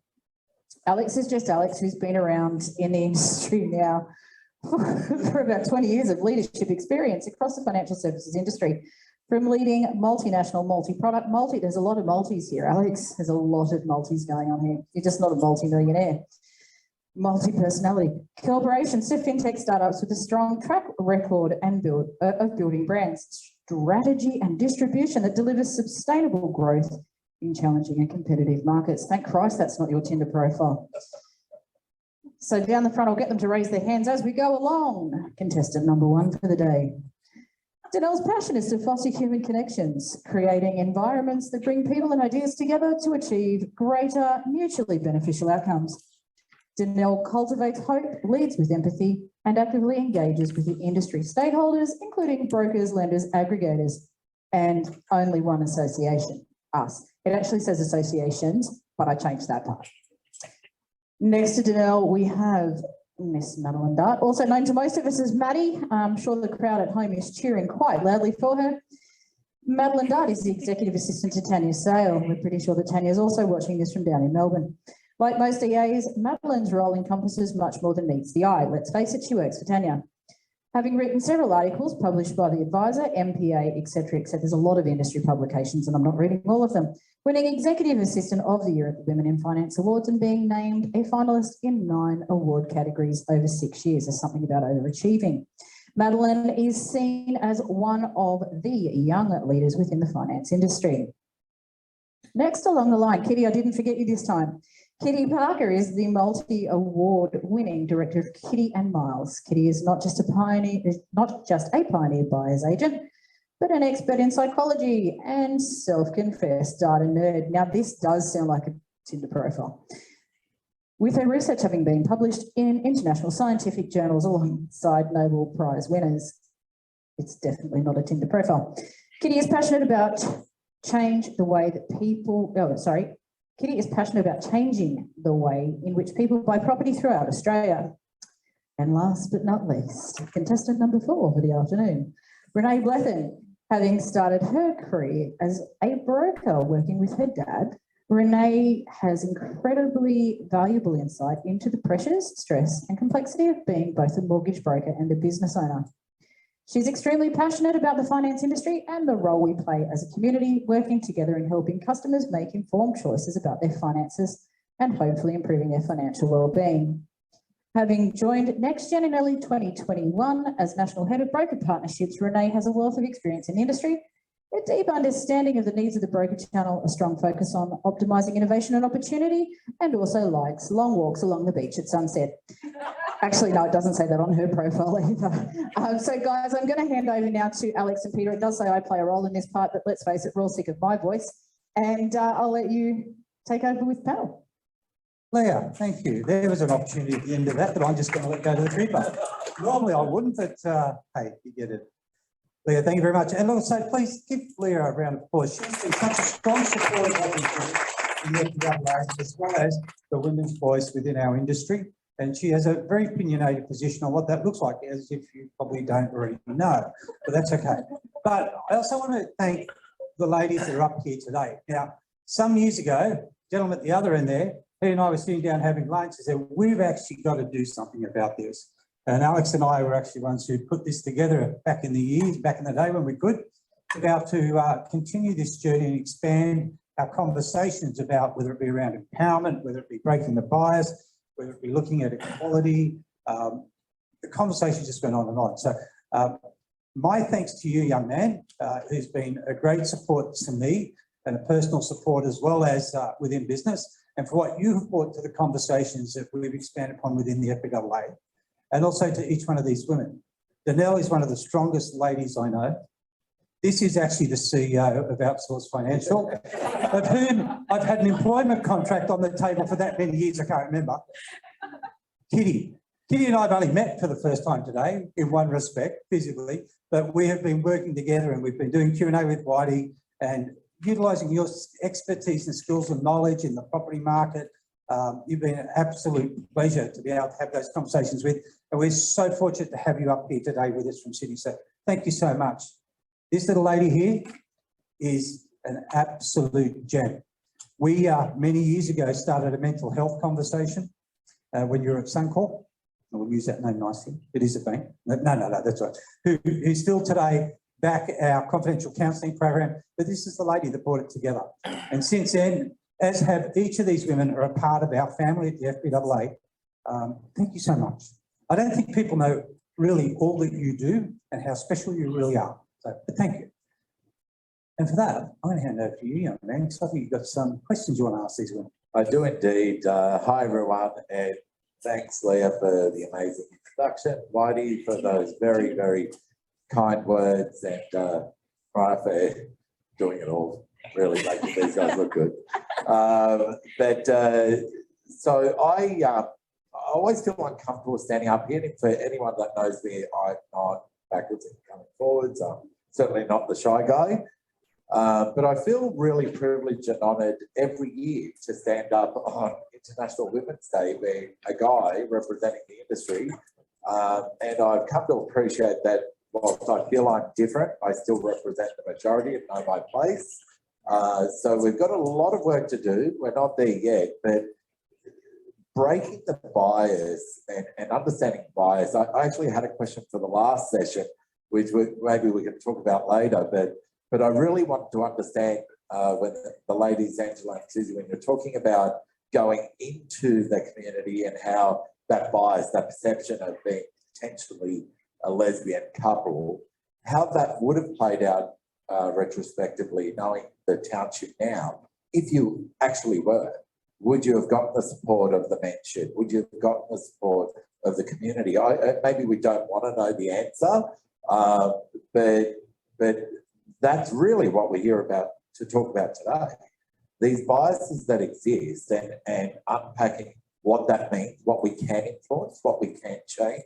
What we're pushing up shit hill, we can't change it, so we need to understand it. And I spoke to the amazing ladies here who each bring not just different professional, personal experiences, but different ways of looking at things. And the conversations I had, whilst the topic was the same, went down so many different angles. So I'm going to do my best to moderate this conversation, but hopefully anyone who knows me will produce some thought-provoking content.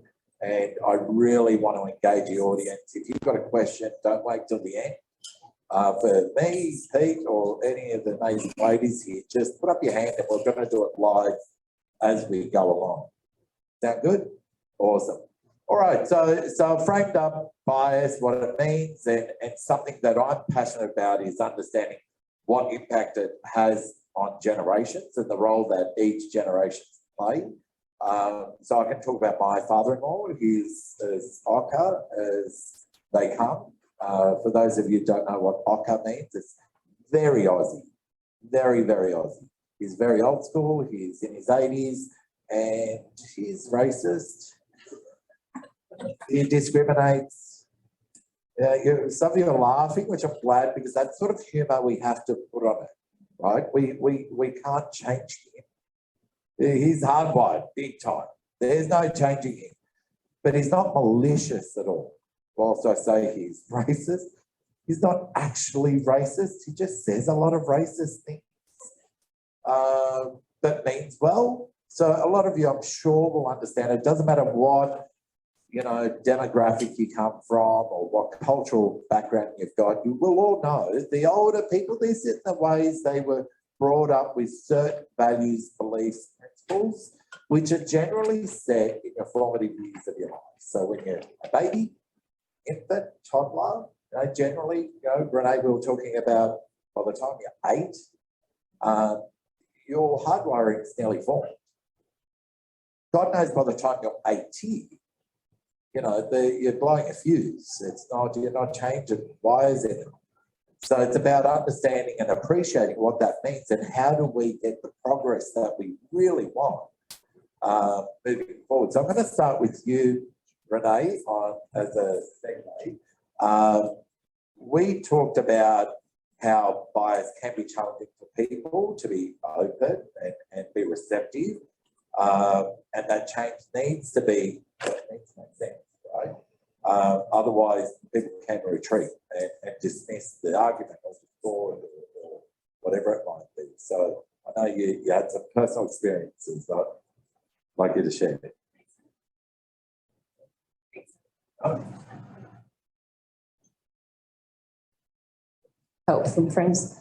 Thank you, and thanks for the amazing introduction. Firstly, thanks very much for making the time to come and for the women who've presented today so far. I think it's awesome that we could just have a conversation, but also just have time to connect and just be still and see each other properly. And when I say see, I'm saying actually look and not necessarily do all the talking, but just actually hold space. So before we get started, I think each of us have got different views that come from a similar aspect, and we all want to make sure that you all feel safe.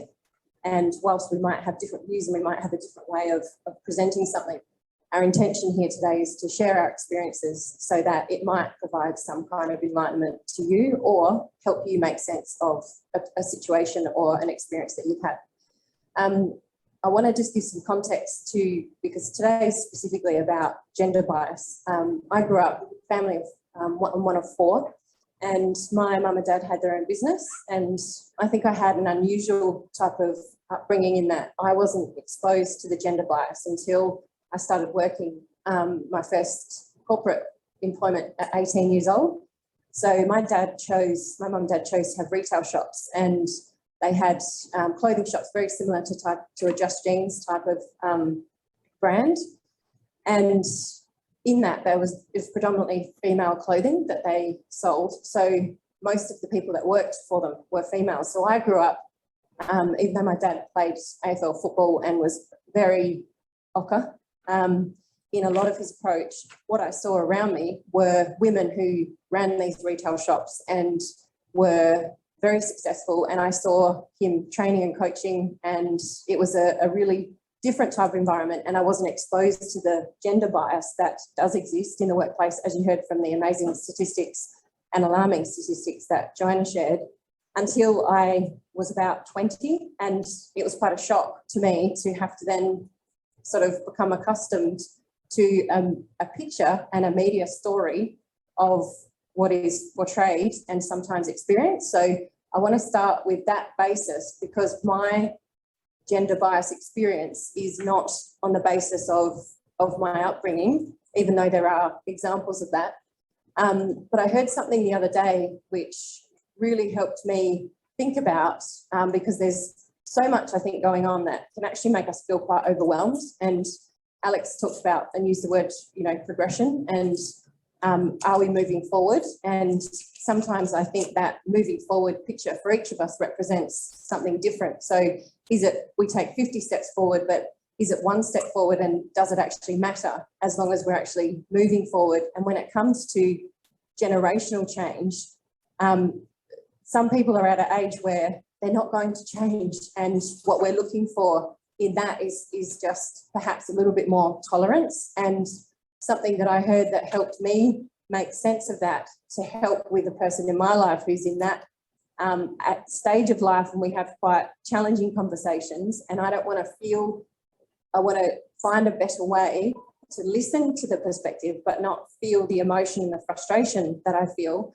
And I heard something the other day which was, because I'm trying to make sense of what they're saying, and when we sit and listen to someone else, often our brain is working to try and find the story that we know that links to it for it to make sense. And what we're talking about, the issues that we're talking about, they're not going to make sense. And so it's okay for it not to make sense, because that's the disturb, that's the sensation that we want to be able to create new ideas and new ways of thinking and new perspectives, because that's potentially where we're going to actually find us one step forward.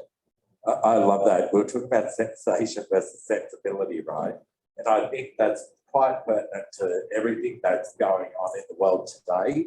I think we've lost a lot of common sense. We're being so sensitive versus sensible on everything we're looking at. So, but progression is really, really critical. Thanks, Renee. I'm going to jump to Danelle, because there's probably a nice segue. You were talking about how people respond to change and that fight or flight mode, right? We're talking about how we get angry, and we use the term resilience a lot, right? And generally, if we're talking about resilience, it sounds positive, yeah? It's, oh, someone's resilient, they're strong, they're independent, they navigate through a lot of, you know, change and hurdles. But we talked about how resilience can be a bad thing. So do you want to elaborate? Yeah, absolutely. And I think it's probably a lot of conversations that I've been having with women in our industry this year, and resiliency, and I spoke about it here, well, I was actually on a Zoom video, but last year, about thinking that resilient was the most amazing word that I could attach to my personality and to who I am as a woman. And if you look at the meaning of resilience, I can't believe how much I've changed my mind in the last 12 months, because being resilient does not mean you've learnt anything. You've just walked through it. So you haven't actually taken anything from the experience that you've been through. You've just purely walked out the other side. And so someone who I place a lot of value on, Kathy DeMarcos, and a lot of you will know Kathy from Sydney, she talks about being anti-fragile. Now, that may sound like a bit of a buzzword and a little bit hippie, but when you're anti-fragile, it means that you're actually learning from those tough situations that you've been in.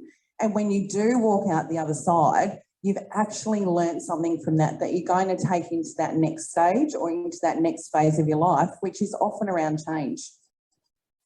And so what we have to do as women is actually embrace change and do that by being curious. And the reason why we do that is because if we become combative, we are emotional, we are defensive. They are the words that we get tagged with. But when we become curious, to talk about Renee's point, and Ocker father-in-law, and trust me, I've got a Dutch background, so I've been there as well, is that when we're curious and we actually want to understand why someone feels the way they do, and we don't become combative, then we can actually all walk through change together. So my big message today, and I'm sure we'll talk about it again, is be curious. Ask questions. When you're stuck in those situations where you're in a situation where you may feel as though you've been threatened or you haven't been spoken to very nicely or you physically feel unsafe, we have to be part of the solution, which means we have to step up and say something, and we don't have to be combative when we do that. Thanks, Danelle, and I love that being curious part, right? That we've got to be genuine and authentic, right? You can't just say, oh, well, I'm curious, but if the person gets an inkling that you're not remotely serious, that goes straight bridge under water under the bridge. Yeah, and if you're not curious, that's fine. Just stop. It's the old thing. Like, don't react, respond, give yourself space. And so as Renee said, we're all going to talk probably about really similar things today, but we do them all differently. And so if you're not actually genuinely curious, then don't pretend to be. And that's one of the biggest things, is we all talk about authenticity, and the only way to do that is to actually show it. And that's about wearing your values on the outside, not on the inside. Yeah, I love that. It starts with being vulnerable as well. So when I was talking about, you know, my father-in-law is really getting a limelight. Thank God he doesn't use technology.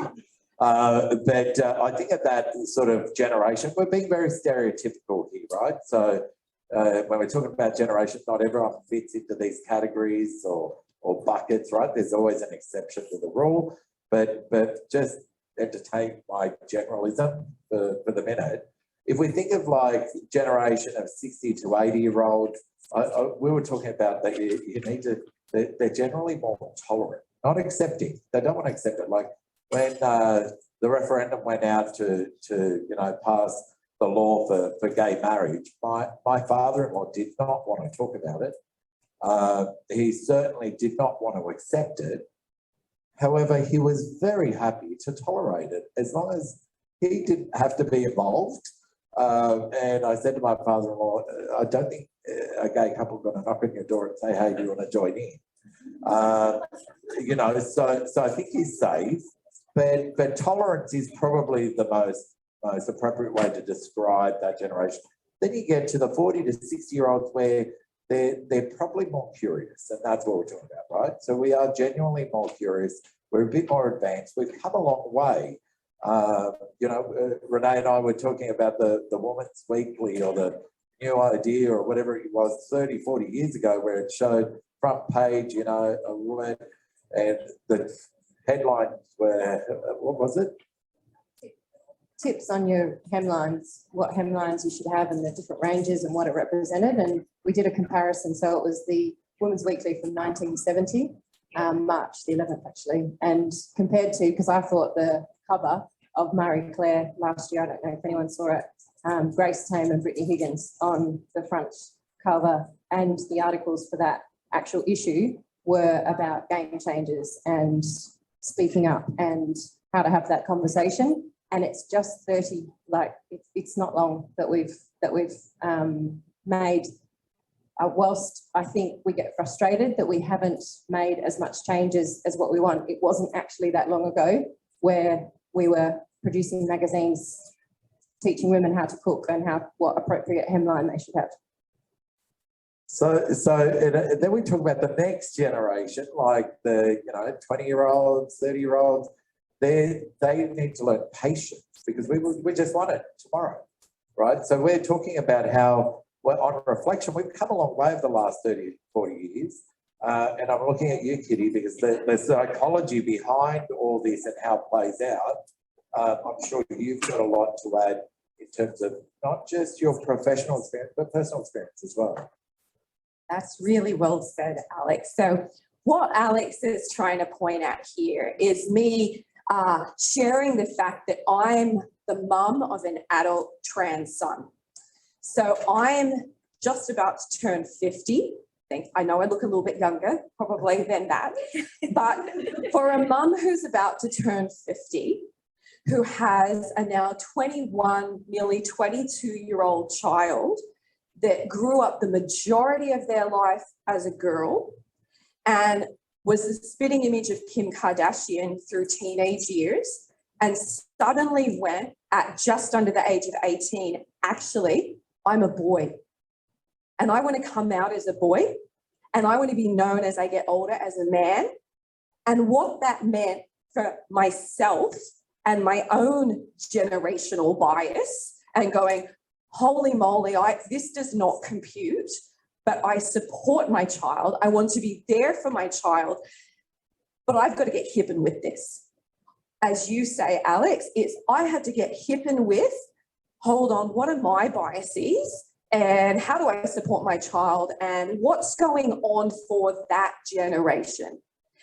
And what it really taught me is that the next generation is so different to my generation. Young people of today, I would, around the 20-year-old-ish, the fluidity in how they operate in so many ways, the biases are so different to my generation. The acceptance of different genders. Saying to me, my son says to me, Mum, I feel like identifying as a woman today. I feel like wearing a skirt today. And I kind of go, okay. And then his best friend, who identifies as heterosexual, I feel like not having a gender today. I feel like I'm me.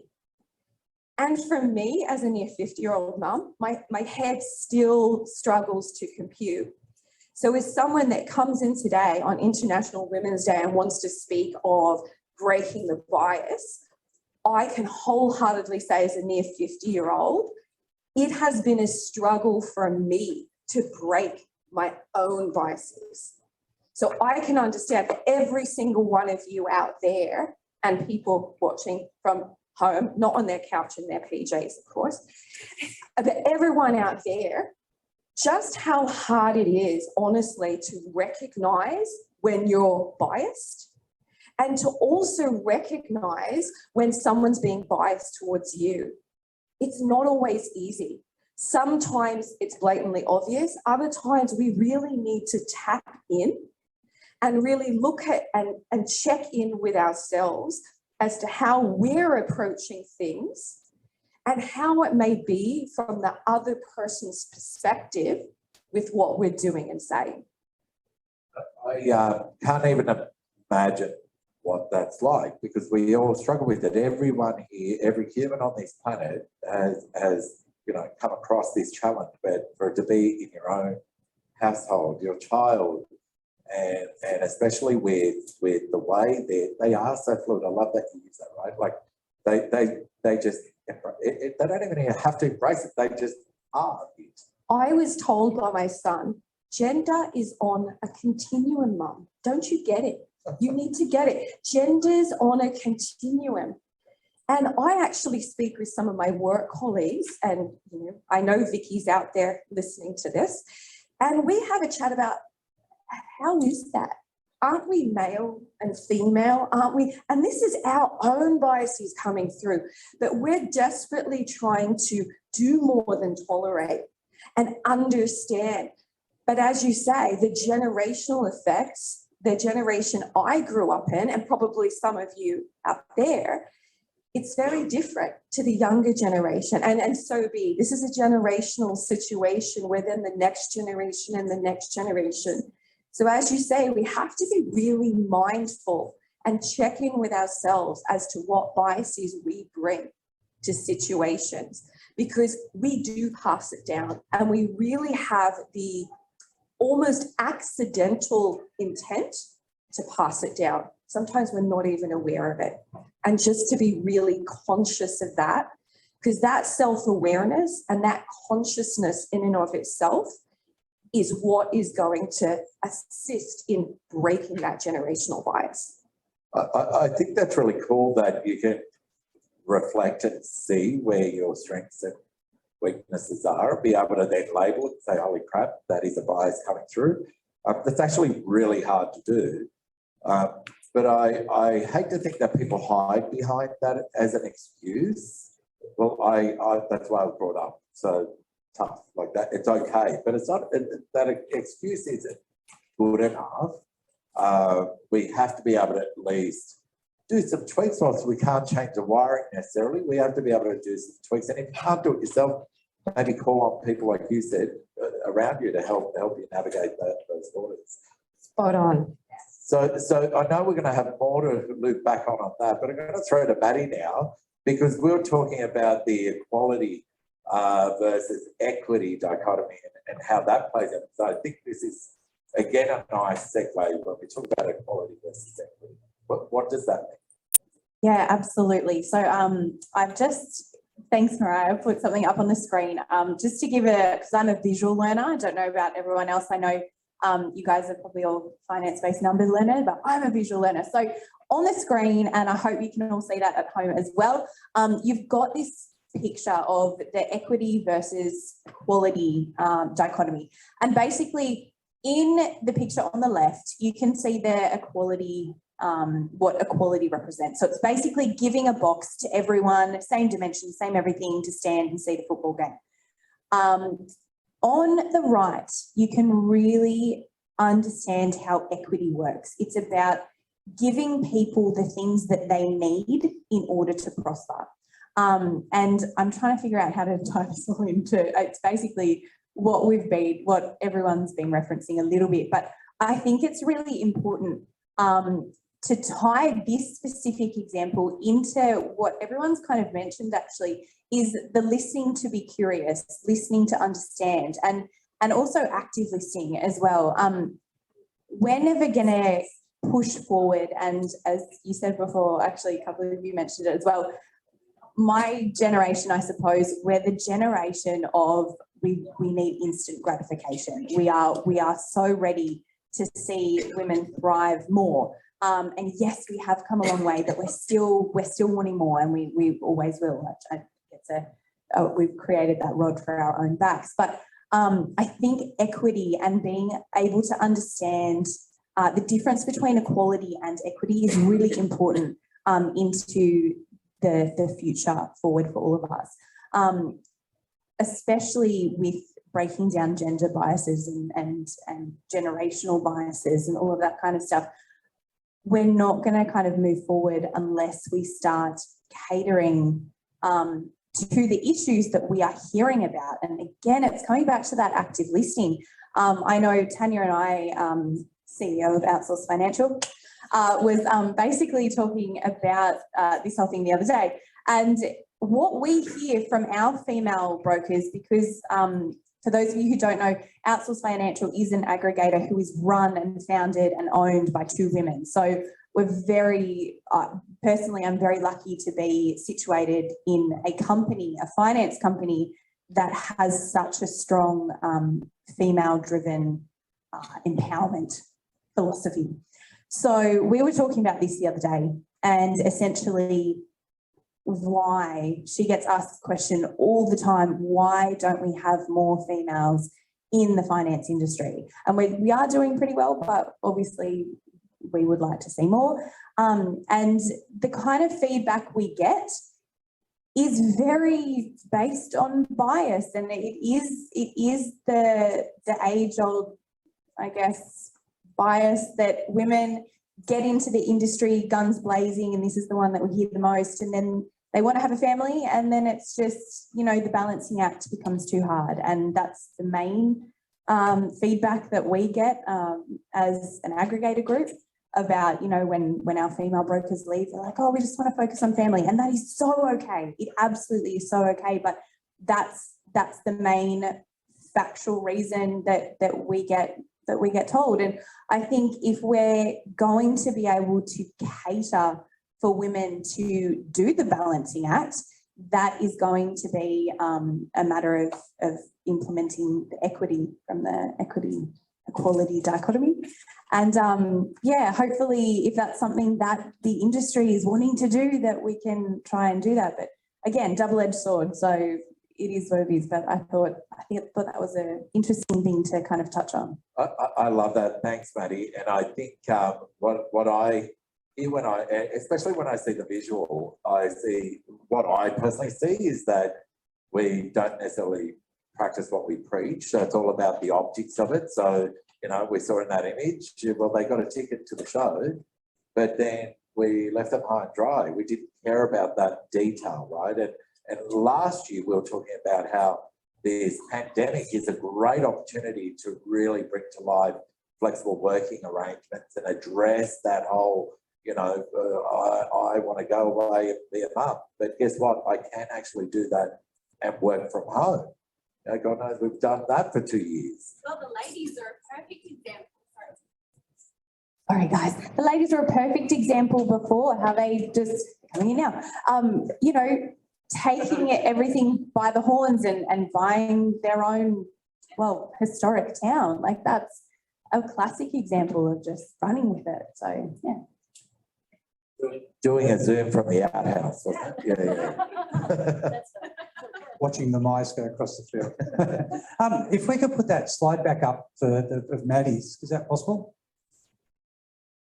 Thanks, Mike. Because to me, that slide speaks a lot more than what I actually was expecting. And I actually didn't know it was going up there. But that equity piece, those of you who don't know, my stepdaughter is 16, severely intellectually impaired and level 3 autistic.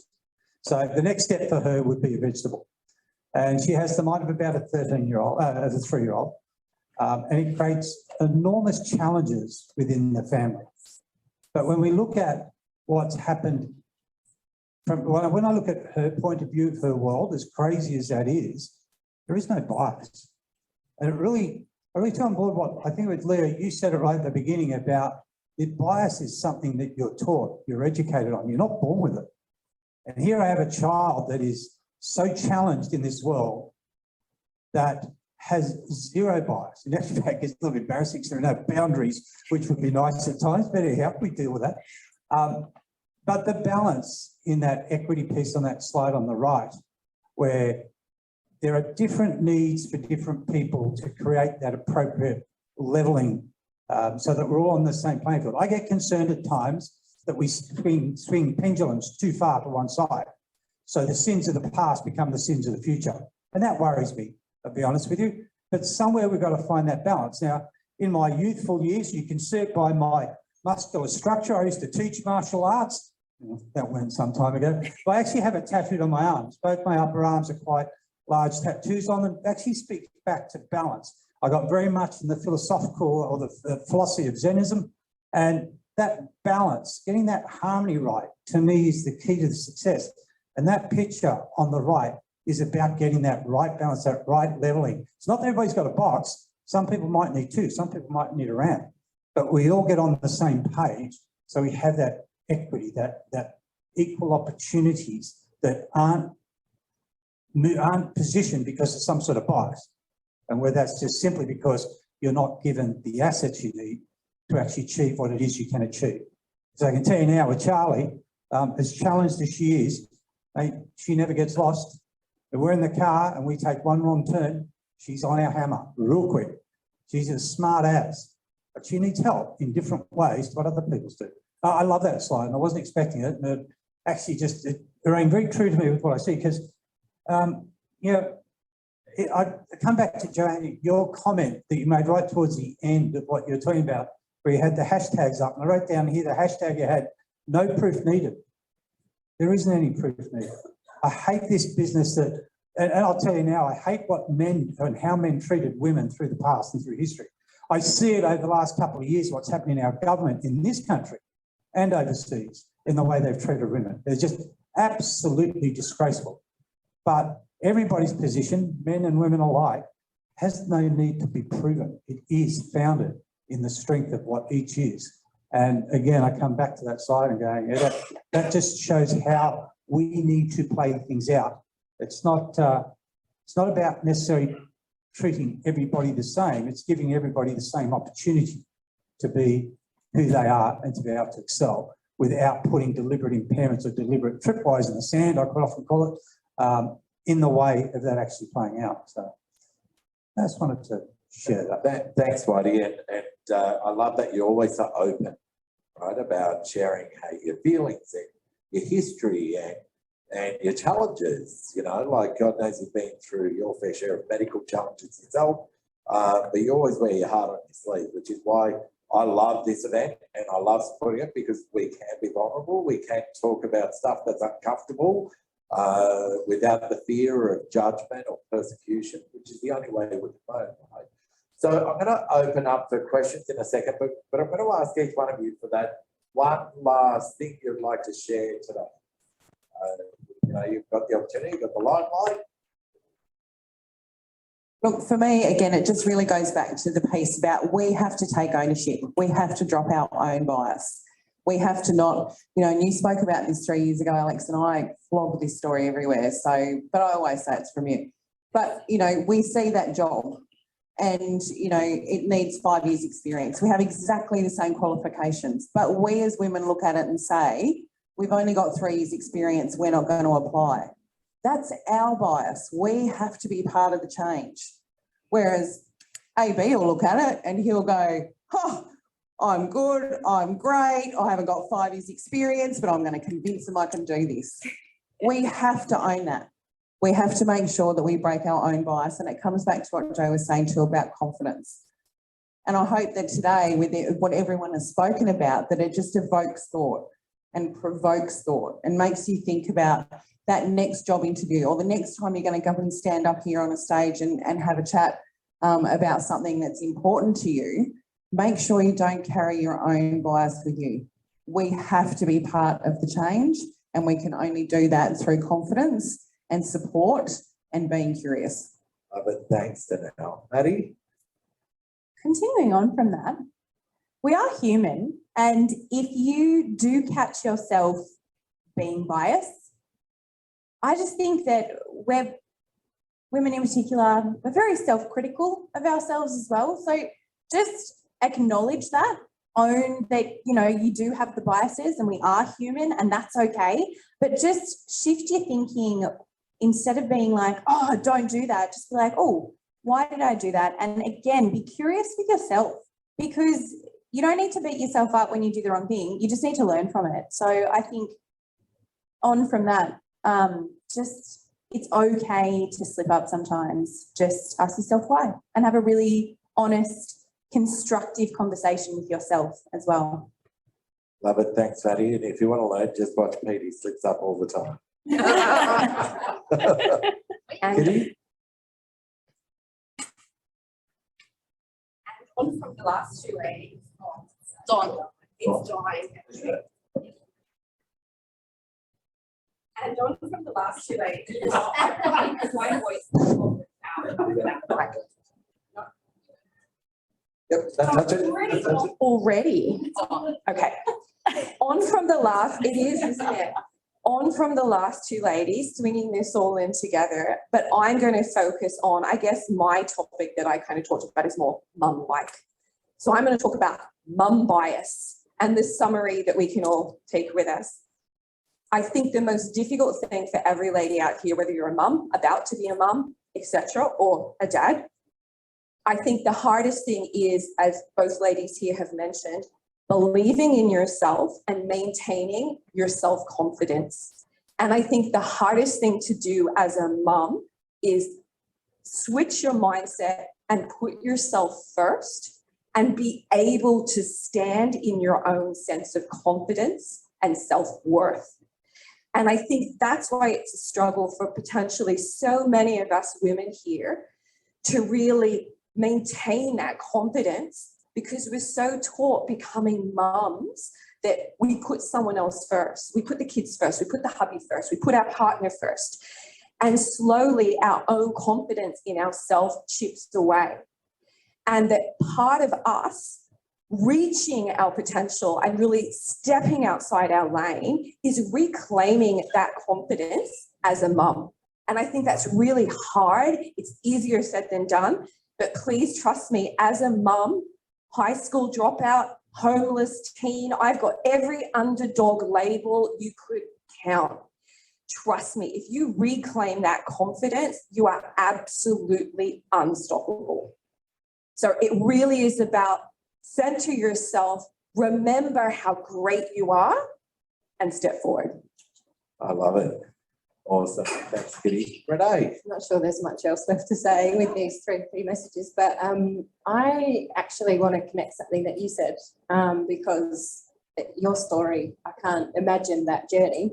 And I imagine that the prospect of that journey when you first started out with your son was probably quite daunting and looked like at times you probably couldn't get through it. But what I heard from you was that you wanted to love your child, you wanted to support your child, and you wanted to be there for your child. And so what that meant was you found a way through. And to take it back to a very weird connection that doesn't have a lot of heart into it, Renee talked about with Aquamore, the referrals from women who have a bias around their skill set with commercial lending, and forgetting that you're in this industry to build a phenomenal business and to create an income for yourself and to support your family and to become a great business person. And when the focus is on that, you can find a way through. And so you've heard some amazing tips to get to that. And I guess from my perspective, it's how do we connect to that greater picture, vision, or value that we really want to be, or that is in our hearts, or is who we really want to be, and the way through, we will find it. Brilliant. Thanks, Renee. You said this was the last opportunity for a few words, so yeah, it sounds like my chance. Last. No, that's all right, because we're coming into Leah's time, so that's no problem. So we'll keep going. So maybe standing there, but we'll just keep talking about whatever we can think. No. Look, thank you, ladies, for what you've contributed today. I want to add just another little piece on top. I touched on it before, but I just want to elaborate it a little step further, and that is the disgraceful things that I have seen that men in government and around this country and overseas have done, and the way they've treated women. And from my point of view, from a male perspective, I say it's in my presentations that I give. It'll be in my presentation Friday morning at the conference. If you're not going to be there, still can get a chance, get a ticket, come conference, it's huge. But I charge all men in this industry that if they see bad behaviour, they have to call it out. And to the ladies in our industry, I don't care whether you're FBAA members or not, it's irrelevant to me. If you need someone to stand beside you because you're getting bullied, harassed or worse, reach out, because I have no problems in standing with you. And I haven't asked him, but I know this man will stand with us as well. Right? So we're here to support you when things get dark and dirty and the shit hits the fan and the wrong things are happening. Don't think you're on your own. You never are. I know how strong you are together, and I understand all that, but there's some stuff that happens, and I have seen it in this industry. So don't think it doesn't happen, but hopefully ladies feel more empowered these days to actually do something about it and not feel that they can't. So they risk accreditation, they risk some sort of recourse, because we'll be here to back you without question, regardless of what it was, what it is, publicly or privately, whatever you want. So I'm sorry. Brilliant. Thanks, Whitey. Questions? Oh. Geez, Lee, I might reclaim a little bit of time. I actually just investigated it. That's all it is. Please, everyone, thank you very much for having us.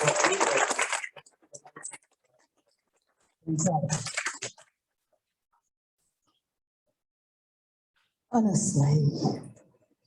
Hey, Pete, will you stand by me if I want to put in a complaint about you?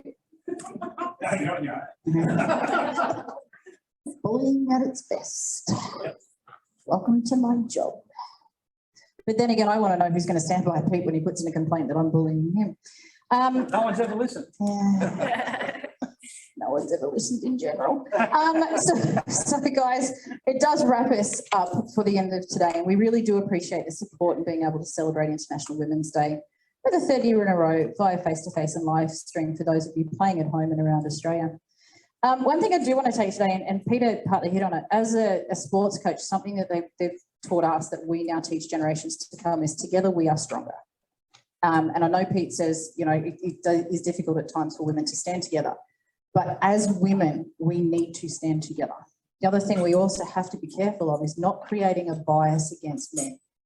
The journey that we're taking down this path is to set an example for this generation, the generation behind us, and the generations for years to come. And we do that by setting an example to the rest of those generations to say that, you know, it's not okay to have the biases that are out there. As I said in the beginning, we're not born with them. We teach them. So we teach the babies and the babies' babies and our kids and our grandkids. Okay, I'm not old enough to have, I am old enough to have grandkids, but the best I'm going to have is grandcats. But the reality is, no, don't give me kids. And those of you bringing them to the conference, don't leave them with me. I will get them drunk and feed them sugar. But you need to realise that as women, we are in a strong position to have a voice. We have brilliant jobs. You can choose the hours you work as brokers. If you want to drop the kids off at school at 9 o'clock, you can do that. You can start work at 10. You want to pick them up at 3, that's great. Pick them up, start work at 4, finish at midnight. I mean, finish at 5. Still make dinner, still bath and put them to bed and you're at home for them. Some of us didn't choose that path either, but don't have a bias against us for not choosing that as our path because we chose a different career path to go down. And that's something to remember as well, is that the girls said it on the panel, not everybody has the same dream. But if we support each other in the journeys that we are taking together as women and we take those journeys together, we will become an incredible power force out there. And that's something to be proud of. Being here today and being at home watching this today is something to be incredibly proud of because you've given up your time and it is valuable. Time is money for everybody in this room. But hopefully you've also walked away from today with something that you've put in your pocket and you'll know that you'll eventually be able to pull it out of your pocket and use it for something. Whether that's buying a town, let's face it, we're all that crazy. Whether it's like Joe said, empowering yourself for it, whether it's something that the lovely ladies on the panel have said this afternoon. Focus on one thing now that you want to change going forward that's going to help you stop the bias that's out there. And that's the most thing. If we all make that one change, when you look at the numbers that were in the room today, it's 70 different changes that are going to take place that'll then streamline down to everybody behind us. And hopefully the companies we all work for as well, Peter. So before we close off, now the important stuff. Peter did hit the nail on the head. Friday's a national conference. You get to see me again. Thank God I'm not the MC. It's not too late to register. The numbers are quite up there at the moment. It will be the largest face-to-face event back for the industry. I promise you it will not be a COVID super spreader. We're all wearing hazmat suits. I'm joking. There are COVID plans in place. So we do want to make sure that everybody's there. For those of you that are interstate suffering through the floods at the moment, we are sorry. We will have the conference available for you on video link shortly after the conference does take place. It will not, unfortunately, be able to go live. We can confirm our international speaker has landed. after a very stressful morning yesterday at 6:45. She has landed, she is here, and we're looking forward to seeing her on Friday as well. The gala dinner, all the rumours are true. It is Heroes and Villains. It will happen over at Movie World. For the BDMs in the room, you know the rules. It is mandatory fancy dress. You are to come as a hero or villains. For the brokers, you get to laugh at us. Now you can join in on the festivities and you can come as your favourite hero or villain. Please don't dress as Peter White. He's neither of the above. Again, performance reviews are next week. So there's also upcoming webinars because they're fascinating. We did a lot of those in 2021. And you can register for those live on the FBAA website. You can also watch them back on the FBAA YouTube channel because we're modern, we're cool, we're hip. You'll get the link below. We'll try that again. You'll get the link following today's session in an email. Secondly, thirdly, fourthly, and fifthly, because I think I've just skipped every point that's on here. I'd also like to thank our primary sponsor, Aquamore, and also our community care partner, Suncorp. We love them and we love the Assured program. We also hope you received some insightful information from our content providers and their Tinder profiles. So again, we'd like to thank Alex, Joanna, Kitty, Renee, and Renee. Madeleine, Renee and Renee, that's a bit awkward. Renee with an E, Renee with an A. Madeleine, Danelle, Angela, and Susie. It's also very awkward for me to call half my friends by their real names. There'll be a follow-up email coming up shortly with a survey attached to it. If you can please fill it in, write on it how amazing I am. This will help me with my performance review next week. And also your CPD code will be on there for 3 hours CPD that has been allocated. I'm now going to shut up. For those of you in the room that haven't registered for the conference, you're going to do that leaving. You can do it via your mobile phones, which I've noticed today all of you have. Hint, friggin' hint. Stay safe, everybody. I hope you've had a great afternoon and we'll see you all soon.